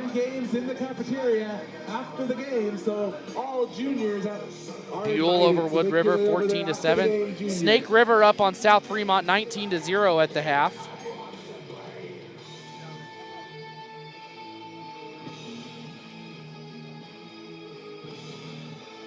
A game of interest here in Idaho Falls. Tomorrow you got the Emotion Bowl. So you've got IF and Skyline playing tomorrow. I believe it's at 4 o'clock over there at Ravston, the new turf. Just a reminder, Thunder Ridge is the newest beautiful high school in Southeast Idaho, and we want to keep it that way. Please help be interested to see, do you know if Madison plays tonight? Just thinking of these 5A schools on this side of the state. Let me look at it. Madison looked like, I saw them 2 weeks ago, and they've looked like they've kind of turned things around and started playing a little bit better ball. Didn't Thunder play Madison last week, and it was a 42-7 win, and Madison's looking a lot better. Now you look at it, if you're Middleton, if you do the transitive property test, right, you say, okay, well, 42-7, Madison did that, and we're already up 42-0. You got to think, all right, we're at least maybe possibly at a we're at least there, on that level. I think you can make that argument that you're at least as good as them, maybe better, maybe, but then again, back to what you were saying, kind of that mid-group of 5A schools. You've got Rigby on this side of the state that's kind of the cream of the crop, and then Madison, they're figuring things out, looks like to them, and then Middleton may not be the top dogs over there from the western side of the state, but yet, trying to compare middle to middle, your mid-range teams, I guess, not the top dogs, but right there, and going to be having an opportunity, and that's all you want is an opportunity to be at state, because anything can happen. Right. If you punch your ticket to state. So. And you can win that first game. You're not going to see those big guys in the first round, right? You're going to see somebody else that is probably pretty comparable to you on the field, and you know what? If you can get it done against them, you just never know. You just never know. Yep. Last year, Mountain View was undefeated, and they lose in the first round to Meridian. So you just never know. And again, I don't know if we actually mentioned it or if we just talked about it off air. The rule book, the IHSAA football rule book states that if any team at any point in the game leads by more than 40 or more, which we have here, the fourth quarter will be a running clock.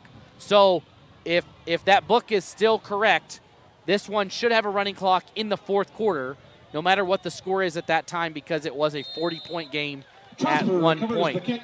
So this kick is returned up just short of the 30, where Thunder Ridge will take over 1st and 10.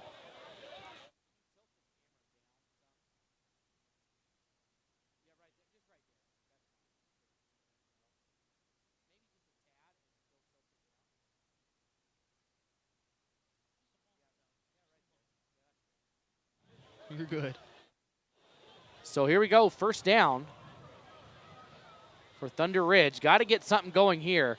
And there are some new bodies on the field right now for Middleton. And the Titans will take over 1st and 10 from their own 28-yard line. Looks like Jacob Blandford is in the backfield. We haven't really seen him much play in the secondary so far tonight. This time a handoff and swallowed up.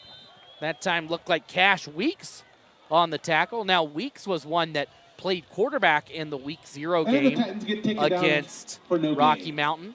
But looking at him out there, I don't think he's playing quarterback anytime soon, as he's got a nice big club on his right hand.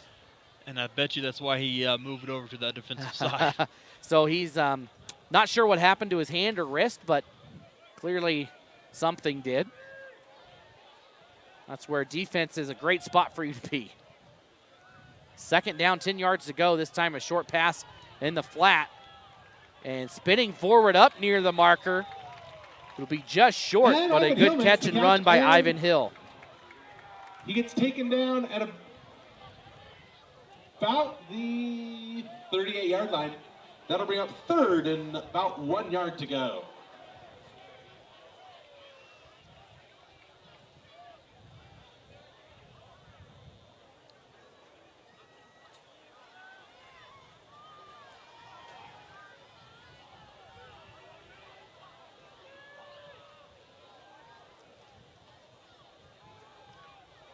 So this 3rd down run goes nowhere. And again, they're being generous with the spot. They're going to say he got back to the line of scrimmage, so it'll be 4th and 1. That'll bring up 4th down. You got to go for this, right? 4th They're and not 1. going to. Yeah, they're going to make the safe decision and try to pin Middleton back far into their own side of the field. But why not, do a little fake right here? What's it going to hurt at this point in the game? You know what? It's you're down 42. There's not much to lose right now, like you said. So there's the snap. Hung in the air for a long time, and this kick is going to bounce at the 40, and it's going to be picked up by Cash Weeks. It hit at the 44, and I don't think he was expecting it. It kind of took a knuckleball bounce, and he has to fall on it, and the Vikings will take over at the 46-yard line. Yeah, Weeks with that club, he couldn't quite get the. A little difficult to use your 1st and 10 for Middleton on their own. Use your fingers when they're all wrapped up in there. So we'll see what comes out on the offensive side of the ball right now for Middleton, who comes out at quarterback again. Decker Hagler started, but then eventually Ben Critchfield took over. I think you will see Critchfield the rest of the way, just on how this is going, and Critchfield is coming out to start this one off. Yeah, Critchfield with that long 60-plus yard touchdown throw. It was a fullback dive. It's a nice play. It's a gain of about 6 or 7 yards. So good run right there on 1st down. Number 26, Frank. And Middleton, at this point, you just say, you know what? We've seen what we're about. We're happy with that. Let's just, no one get hurt right now. Yes. You just don't want anybody to get hurt in this type situation. As they still come out in that triple back formation, and this time the defense for Thunder Ridge holds strong. Nowhere to run for Franks. Is stopped. So it'll be a 3rd down. That'll bring up 3rd down. It's like scoring is not of the utmost important right now, right, if you're Middleton, but you also want to move the ball. These are your second guys who at any moment could be called in to take over in a big critical conference game or a playoff game. So these guys want to get the reps in a real live varsity game, and they want to move the ball. Yeah, no, I think that's exactly what Coach wants right there is, as you said, you never know when anything happens. This is football, and injuries happen, and they want to see how people play in these kind of situations and get them ready. As this is going to be a fumble. And Thunder Ridge, I believe Johnson fell right on top of it. That's a Titan takeaway!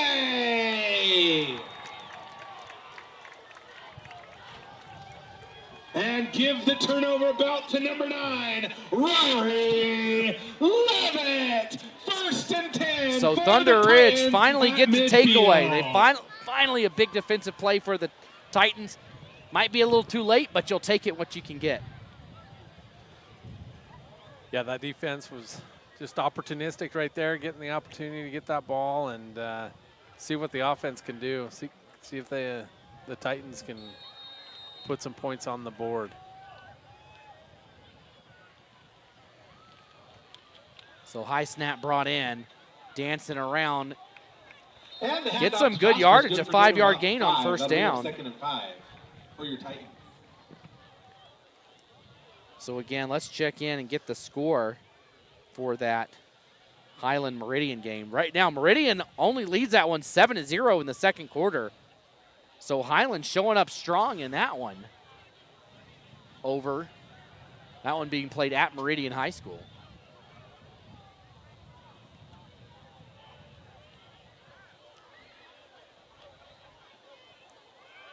This time a pass to the left side. And it's going to be brought down. Only picks up about 2. Was able to get away from the first defender. The first one back there was Matt Hazard. That'll bring up 3rd and 4. Slowed him down just enough to let the other Vikings come back to it. And now it's going to be 3rd down, about 4 yards to go. Ball at the 44-yard line. Yeah, I love how they're giving Oswald these easy throws to the edges. You know, this has been a rough game for this whole Thunder Ridge team, and they just want to get something, and these throws are definitely building confidence back up right now for him. Run left side, lots of room, 1st down. Across the 40. And Oswald hands off to Trosper, who advances to about the Trosper 38-yard falls line. forward for that first. Titan. So the best starting field position of the night for Thunder Ridge. They took over right at the 50-yard line. And now they are moving and in business down inside the 40 now.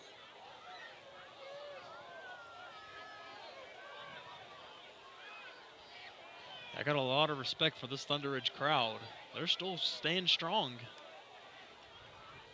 Quick pass left side. Great catch and staying in bounds across the 30 down to the 26. And the pass to number 33, Cole Dustin, is complete. That's the reception, Cole Dustin. I think he had 1 reception in the first half. And that's but that one of the best looking offensive plays from the Titans tonight.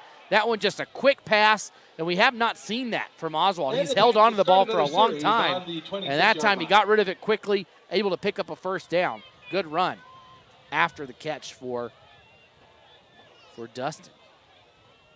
6:54 on the clock in the 3rd quarter. And this time a run to the outside and can't get the edge, and that's a hit by Colton Moore. Ivan Hill is good for a short gain. Again, Thunder Ridge has tried that a couple times tonight and just has not been able to get the corner like they want. Middleton's defense has been very good at staying in place and cutting off that edge for them to make the turn. Yeah. It does look like he's going to get that edge, too. I mean, when it starts off, it looks like, okay, he's going to get there, and just doesn't quite get there. As you said earlier, the jet sweep doesn't quite have the jet in it. You wonder if you just stick your foot in the ground for half a second and let everybody go and then cut back the other way. If you haven't shown that, and maybe if you do it now, then Middleton won't be expecting it. All right, 2nd and 9. Looking to go deep this time, but they set up the screen instead. This time room to run on the right side. Up close to the 25, to the 15. It'll be down at the 16. That's enough for a 1st down. Number 26, Carson Trosper. They needed the 17. They got the 16. So Thunder Ridge in business now inside the red zone for the first time tonight. Yeah, best looking drive of the night for this Thunder Ridge team. And to me, it seems, in the first half they had a couple drives that got them down to around the 20-yard line. But then turnovers and penalties got a hold of them. So let's see if something changed.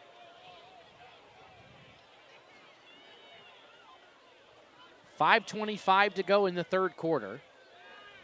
Looking left, he'll step up and get sacked. brought down by number 68, Toby Jones. Jones, the sophomore, with a big tackle. Looks like Oswald was going deep that far corner of the end zone, but didn't have time and got sacked right there for about a 5-yard loss, it looks like. 4-yard loss, I think it's going to give him. Yeah, I think it's spotted at the 20. Yeah, they're going to say 2nd and 14 with 4:50 to go. Again, we're creeping up here on the end of the quarter, and once we hit that, the clock will run. Oswald takes the snap. He'll hand it off. Good run up the middle that time, pushing forward down to the 10-yard line. I think they'll give him the 9. So Tosper, a good run now inside the 10. Yeah, that's the best run of the night right there for this Thunderidge team. And that'll bring up 3rd and about 4 yards to go for the Tosper showing that quickness and agility right there, that first step and first move to get upfield. So it's going to be 3rd and 4. This definitely 4-down territory right now. Checking in on some scores around again. Eagle now up 31-0 on Nampa. So I think the question of, you know, where does Nampa stand? It's probably just a step behind Mountain View and and Eagle, obviously. So this run on 3rd down is going to be close. He's right at the sticks. We'll see what the officials say. We might get a measurement here. And the head official has a fist. He's saying 4th down. So it's going to be 4th and very short here. And I think that's a really fast call for a 4th down without even taking a look at it. Yeah, and you can see the far marker is right at the 4 on the yard marker is right at that 1st down line. Very close. So Oswald's going to come out under center this time. Maybe he'll just plow it forward.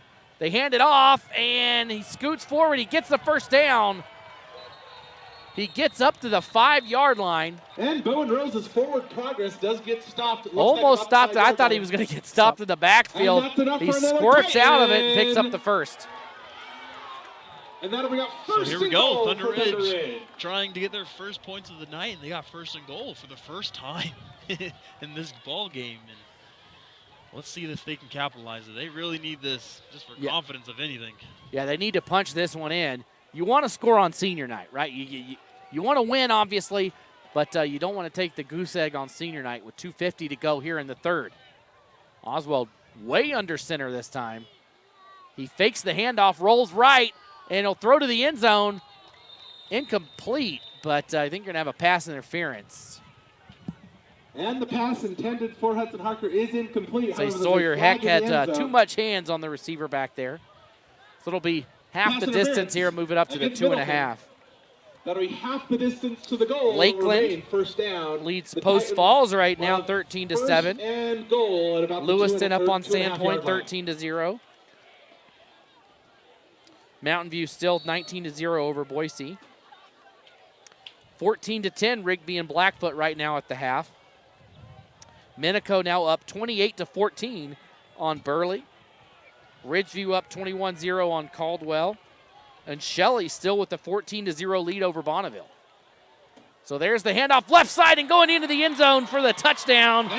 Finally, Karsten Trosper gets Thunder Ridge on the board. Obviously the best drive of the evening for Thunder Ridge. I kind of attribute that to all their quick hitting plays, give Oswald the nice dink and dunk passes and be able to hit the ball. Running up there right up the middle. We're able to go right off the left side there and had plenty of room on that touchdown run there. Started up the middle, and like you said, a lot of grass on the left side. Extra point is up and looks good. The kick is up, good. And that's another goal so for Don Sir. And with 2 minutes and 30 42-7. Third quarter, our score, the Middleton Vikings 42, your Thunder Ridge Titans 7.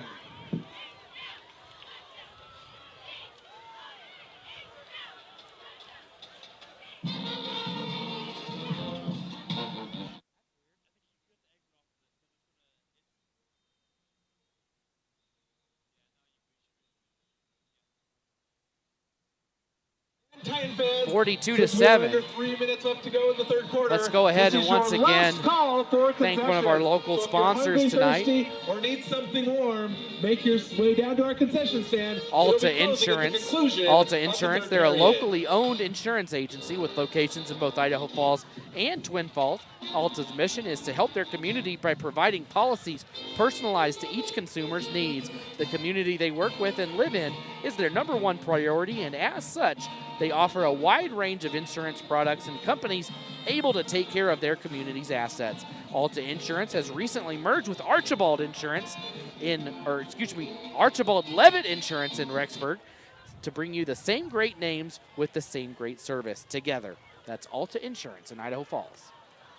And the onside kick gonna roll out of bounds, where Middleton will take back possession. The kick goes out of bounds with 2:37 on the clock here. That'll be a penalty against Thunder Ridge. So Middleton will take over. Again, 2:37 to go here in the third quarter. Mentioned the clock will run at the start of the fourth quarter. At least it should, at least on my interpretation of the rule book that said at any point where a 40-point lead is held. We'll see. Sometimes you see it, sometimes you don't. And how they lean with that. Again, let's take a look at some more scores around the state. Now Shelley up 21-0 against Bonneville. They came off, again, we mentioned that big win last week against Blackfoot. 35-20. Now Minico over Burley. Thunder Ridge. That'll be 5 yards from the spot it went out of bounds. The Vikings will take over. So how about this? On their own 46-yard line. Kellogg 80-0 over Orofino. And that's not the worst blowout we've seen in Idaho this year. As last week, Kendrick beat Genesee 104-0. Yikes.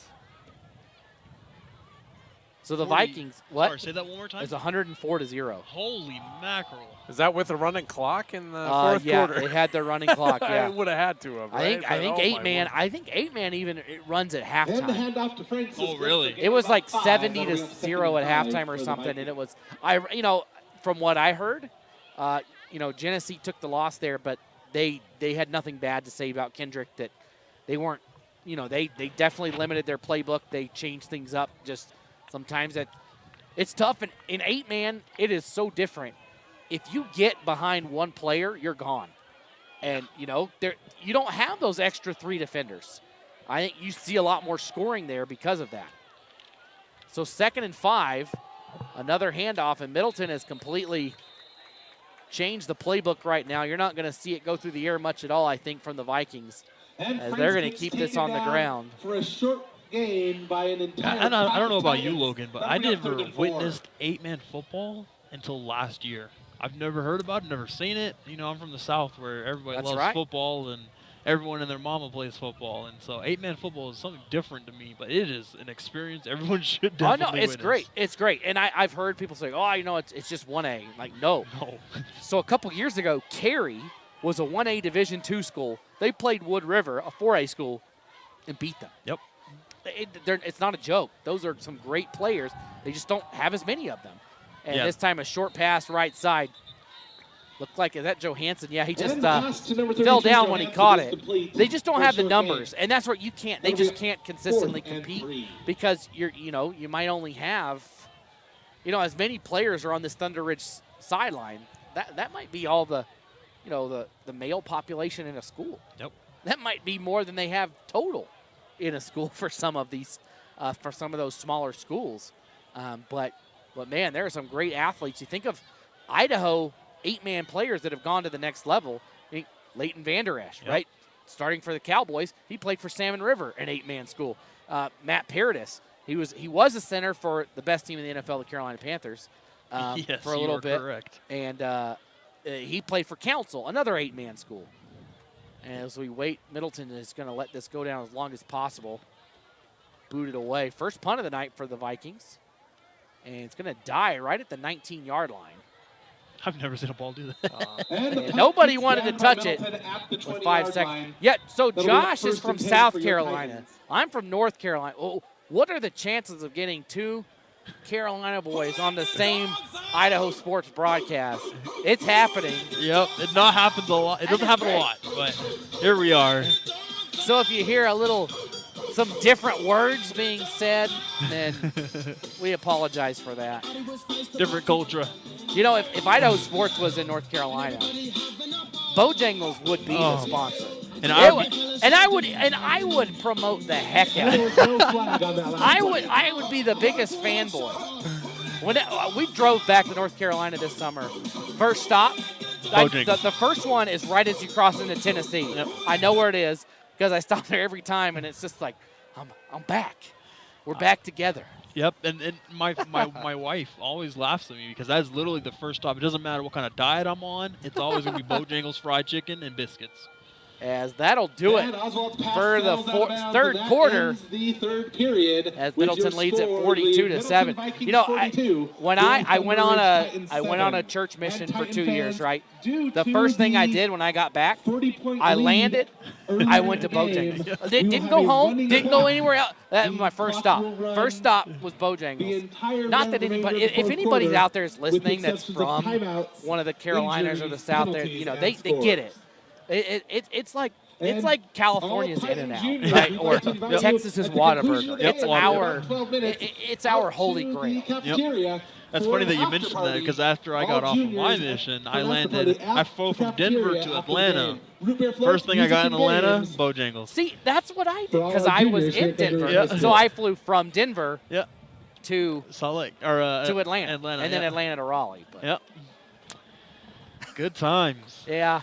Not that everybody out there is like, wow, that was a conversation I didn't need to hear tonight on Middleton Thunder Ridge game. But you got it. You got it whether you wanted it or not. Oh, man. You didn't have to pay for the broadcast, so you get what you get, right? Don't pitch a fit.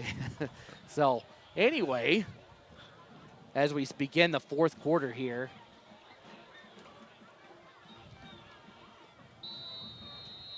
as that quarter looked pretty good for Thunder Ridge as they didn't give up any points.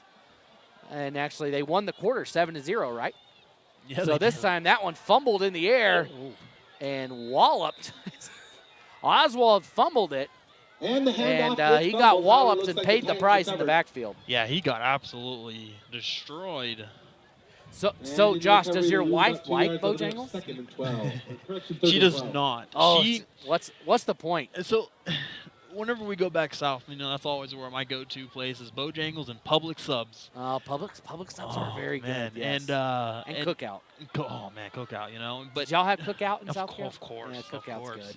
But yeah, she thinks fried chicken is just not for her. You know, she's a very healthy woman. Fine, I'll take it. That's what I said. You know, you order for yourself, but I'll eat it. That's okay. I'll order for you, and if you don't eat it, I'll just happen to eat it myself. Oh no, you didn't eat it. Yeah, that type of thing. Third down, and this one is going to be caught. Great diving catch by Harker. Right at the 24-yard line. It's going to be fourth down. But fourth and manageable, which is what you want. Fourth and that'll bring up 6. Fourth and about 6. You beat the PA guy. 4th and 6. And again, we should see the clock. If they don't convert this, the clock should still run. So quick game. It's only 8:49 right now.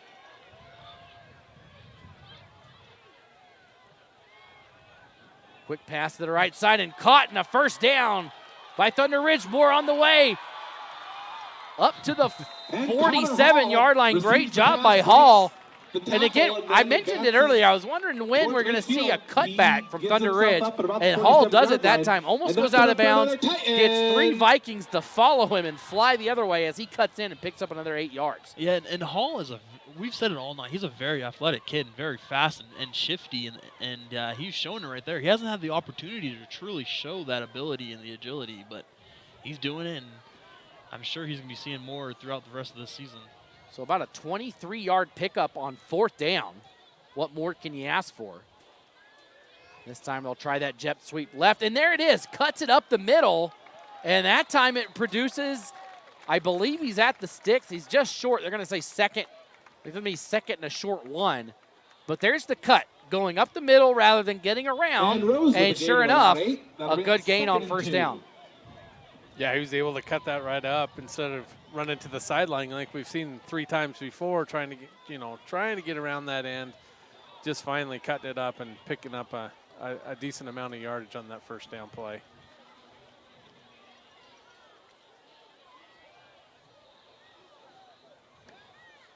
There's the snap. They'll hand it off up the middle again and wrapped up. And guess who? Cole Holman in. And he'd been quiet, but because he wasn't in. And he comes in and immediately wraps him up. And they're going to say third down, but the ball is spotted at the 43. It should be a first down where the ball is spotted. The referee is calling for the clock to be stopped, but as you said, I believe this should be a rolling clock. And the clock is running now, so they got it as we're already at the 8:30 mark on this one. Thanks for joining us again for East Idaho Game Night, presented by Teton Auto Group, Ermac Pediatrics, and D.L. Evans Bank. And thank our local sponsor tonight, Alta Insurance. There's the snap. Oswald, a lot of pressure. He goes across the middle. Man, and he had a man open. Ivan Hill. Intended for Ivan Hill is incomplete. Man, if that's just down a little lower, Hill was in stride, beat his man, and had the angle to the end zone, but the ball just wasn't there. Yeah, that's the most wide open man we've seen all night, down the field at least. And Oswald just felt under pressure and overthrew it. It almost looked like you saw there Jacob Blandford from Middleton patting his chest saying, "My bad, guys, that was on me." I don't know if but like it just was the most open we have seen a Thunder Ridge player tonight, downfield at least. Yep. And the clock is running here. 7:30 to go. 2nd and 10.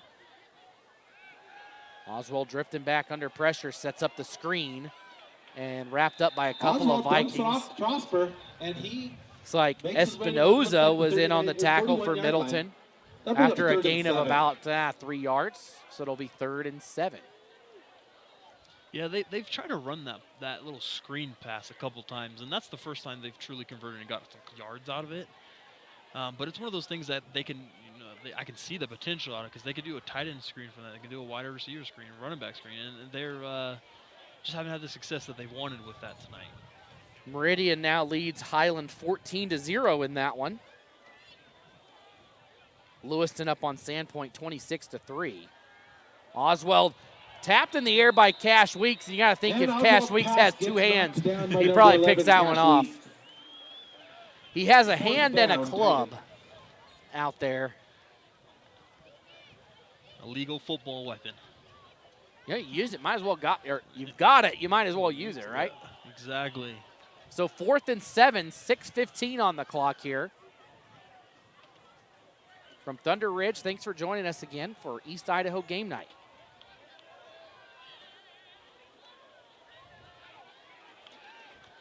From Thunder Ridge.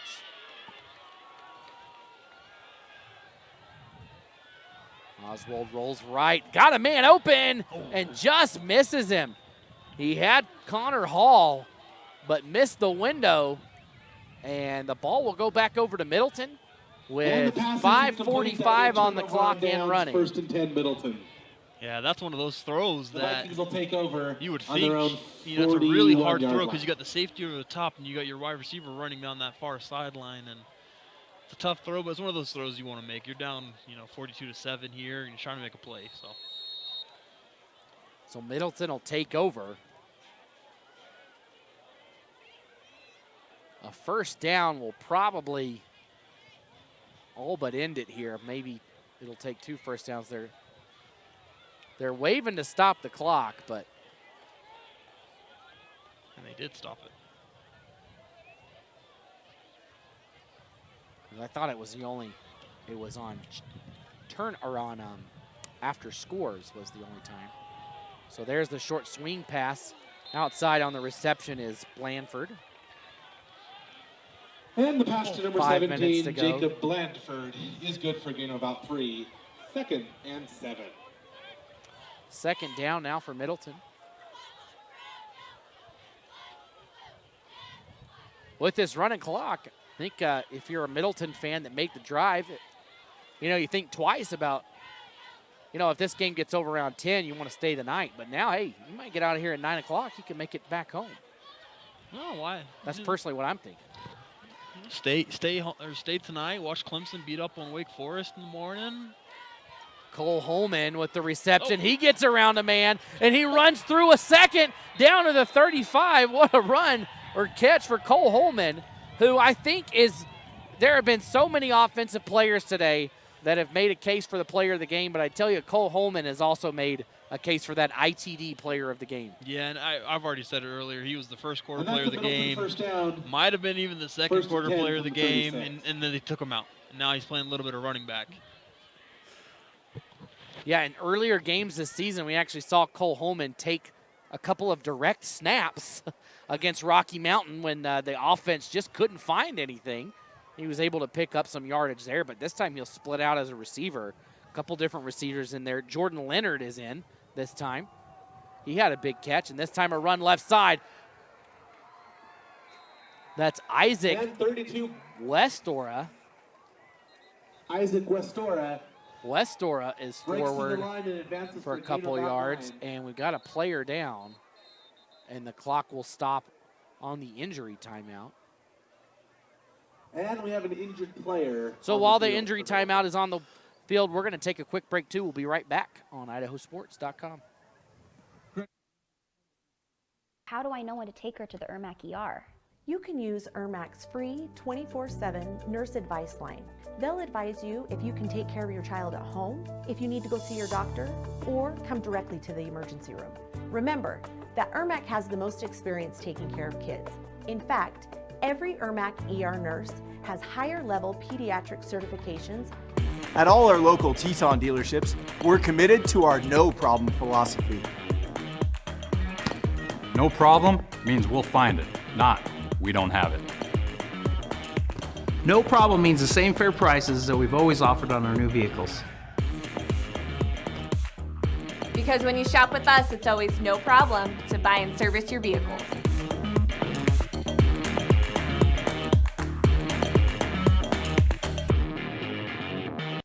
We're Valley-wide Country Store. For 100 years, we've been your #1 choice for food, fuel, farm supplies, and just about everything else you could need to get you through your day. We know you work until the job is done, and so do we. For gas on the go, or a little extra to help you get down the road, you can count on us. We are proud to employ your neighbors and to be a cornerstone of your community. We're Valley-wide. Yesterday, today, and tomorrow, we're here for you.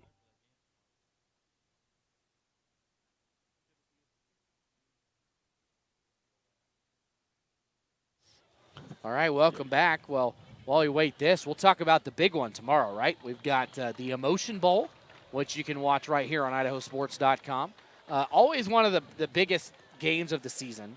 No matter, lately, Idaho Falls has been down. But last year, the Tigers did get the best of the Grizzlies and won the Emotion Bowl. Yeah, I'm lucky enough to call tomorrow's game. I was lucky enough to play on last year's game as well, where Skyline got out to a 3-touchdown lead, and then Idaho Falls came back and scored with under a minute to take the lead.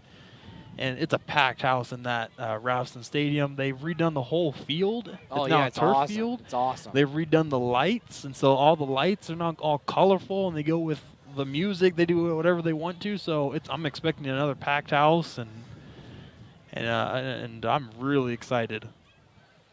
Should be a good. You just never know what can happen in those games. You get a rivalry game. You can.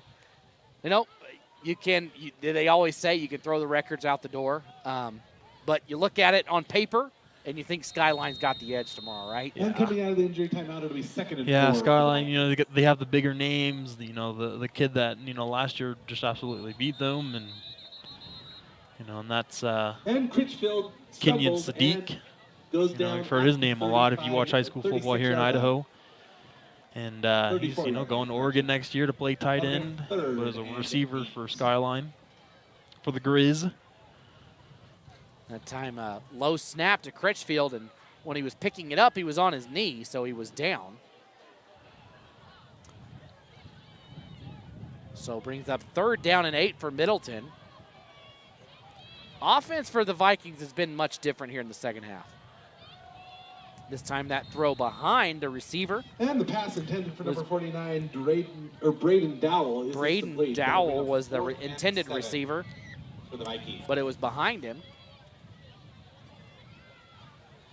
So that'll bring up 4th down. Middleton kind of in that no man's land. You probably see him go for it here. And his clock is ticking. Ball at the 34. And they need the 26. I was waiting for it. I promise I'm smart. And nowhere to go. Thunder Ridge all over it that time. Great tackle, number 21, Dylan Grover, makes a big stop. Is not enough to get a first down. That'll bring up. So that'll go back over to Thunder Ridge, and we'll see if on senior night the Titans can get one more on the board before it's all said and done with 2:01 on the clock. As quarterback Taven Oswald comes out, or excuse me, he will not come out. Number 12, Ivan Hill will come in. He's also listed as a quarterback, so he'll get a chance. It's his senior night as well to play. He's listed as a backup quarterback on the roster. And a whistle here. And prior to snap, It's like an offsides on Middleton, so we'll make it a 1st and 5. Against Middleton. You know, I always like to try to see the positive and negatives coming out of a game like this, you know, because a big blowout, you always think of it's going to be Middleton that's going to come out with all the positives, right? But, you know, if you're Thunder Ridge, positive-wise, you know, there's a couple things you can think of. You know that you have the potential. You know, with Oswald, a quarterback, he down the field, he struggled a little bit, but get him some of those shorter passes, he had the more success with that. This run is enough, about 6 yards. He needed 5. But like you said, Oswald, he can throw it deep. Yeah.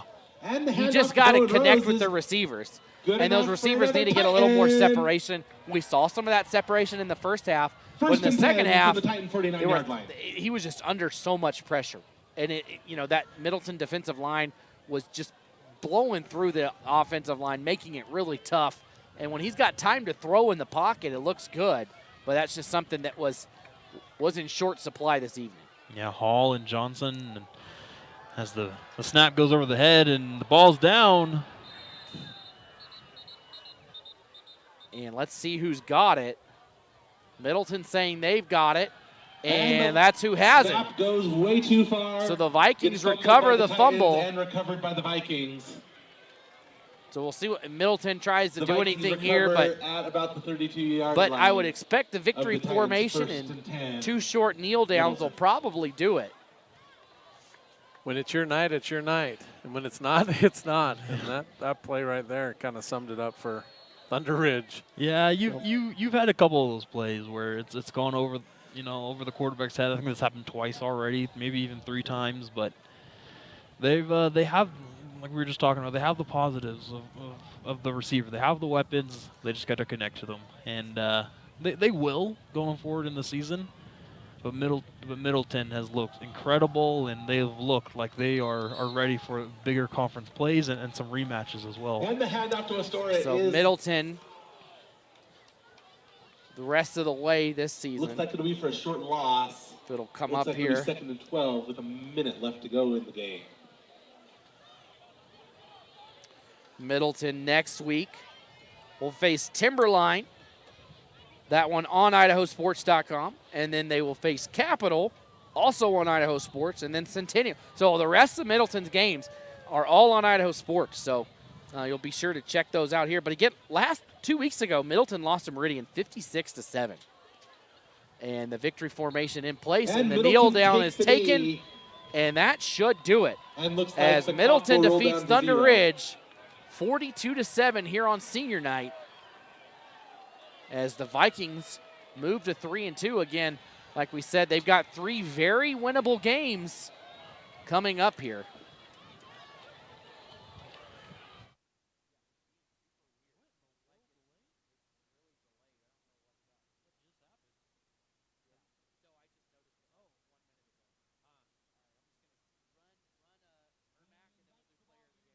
Run what?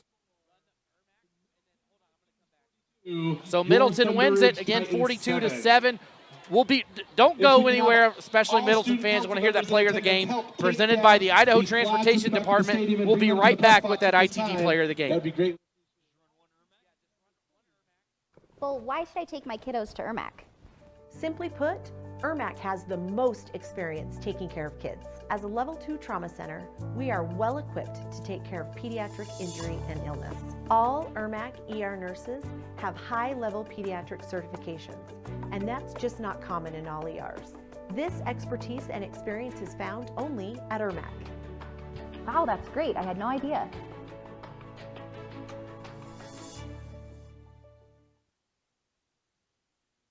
And welcome back, everybody. All that's left to do is award the IdahoSports.com player of the game that is presented by the Idaho Transportation Department. And I think we're all in agreement here. I think we're going to step outside the box, and we're going to go with number 44, Cole Holman, tonight as your ITD player of the game. Yeah, and Cole Holman was very, very, very impressive, especially in that first quarter. Where I jokingly said he was the first quarter player of the game, which it ended up he was.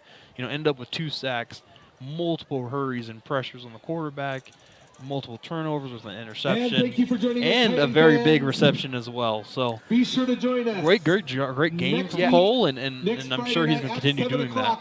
Just an all-around great game. He really dominated early on and led to the win. So again, this has been a presentation of IdahoSports.com. This was an IdahoSports.com GameStreams production of East Idaho Games Night, presented by Teton Auto Group, ERMAC Pediatrics, as well as DL Evans Bank. Also brought to you in part by your local Toyota dealer, Project Filter, and the Idaho Department of Health and Welfare. Again, thanks to everybody here at Thunder Ridge. Athletic Director Travis Hobson getting us all set up here and ready to go. Again, congratulations to our ITD IdahoSports.com player of the game, Cole Holman, for his all-around great effort in this one tonight. For my broadcast partners, Lynn Frank and Josh McGauley, I'm Logan Green, and we'll see you next week. This has been a presentation of IdahoSports.com GameStreams. This broadcast is copyrighted to IdahoSports.com. Any rebroadcast, retransmission,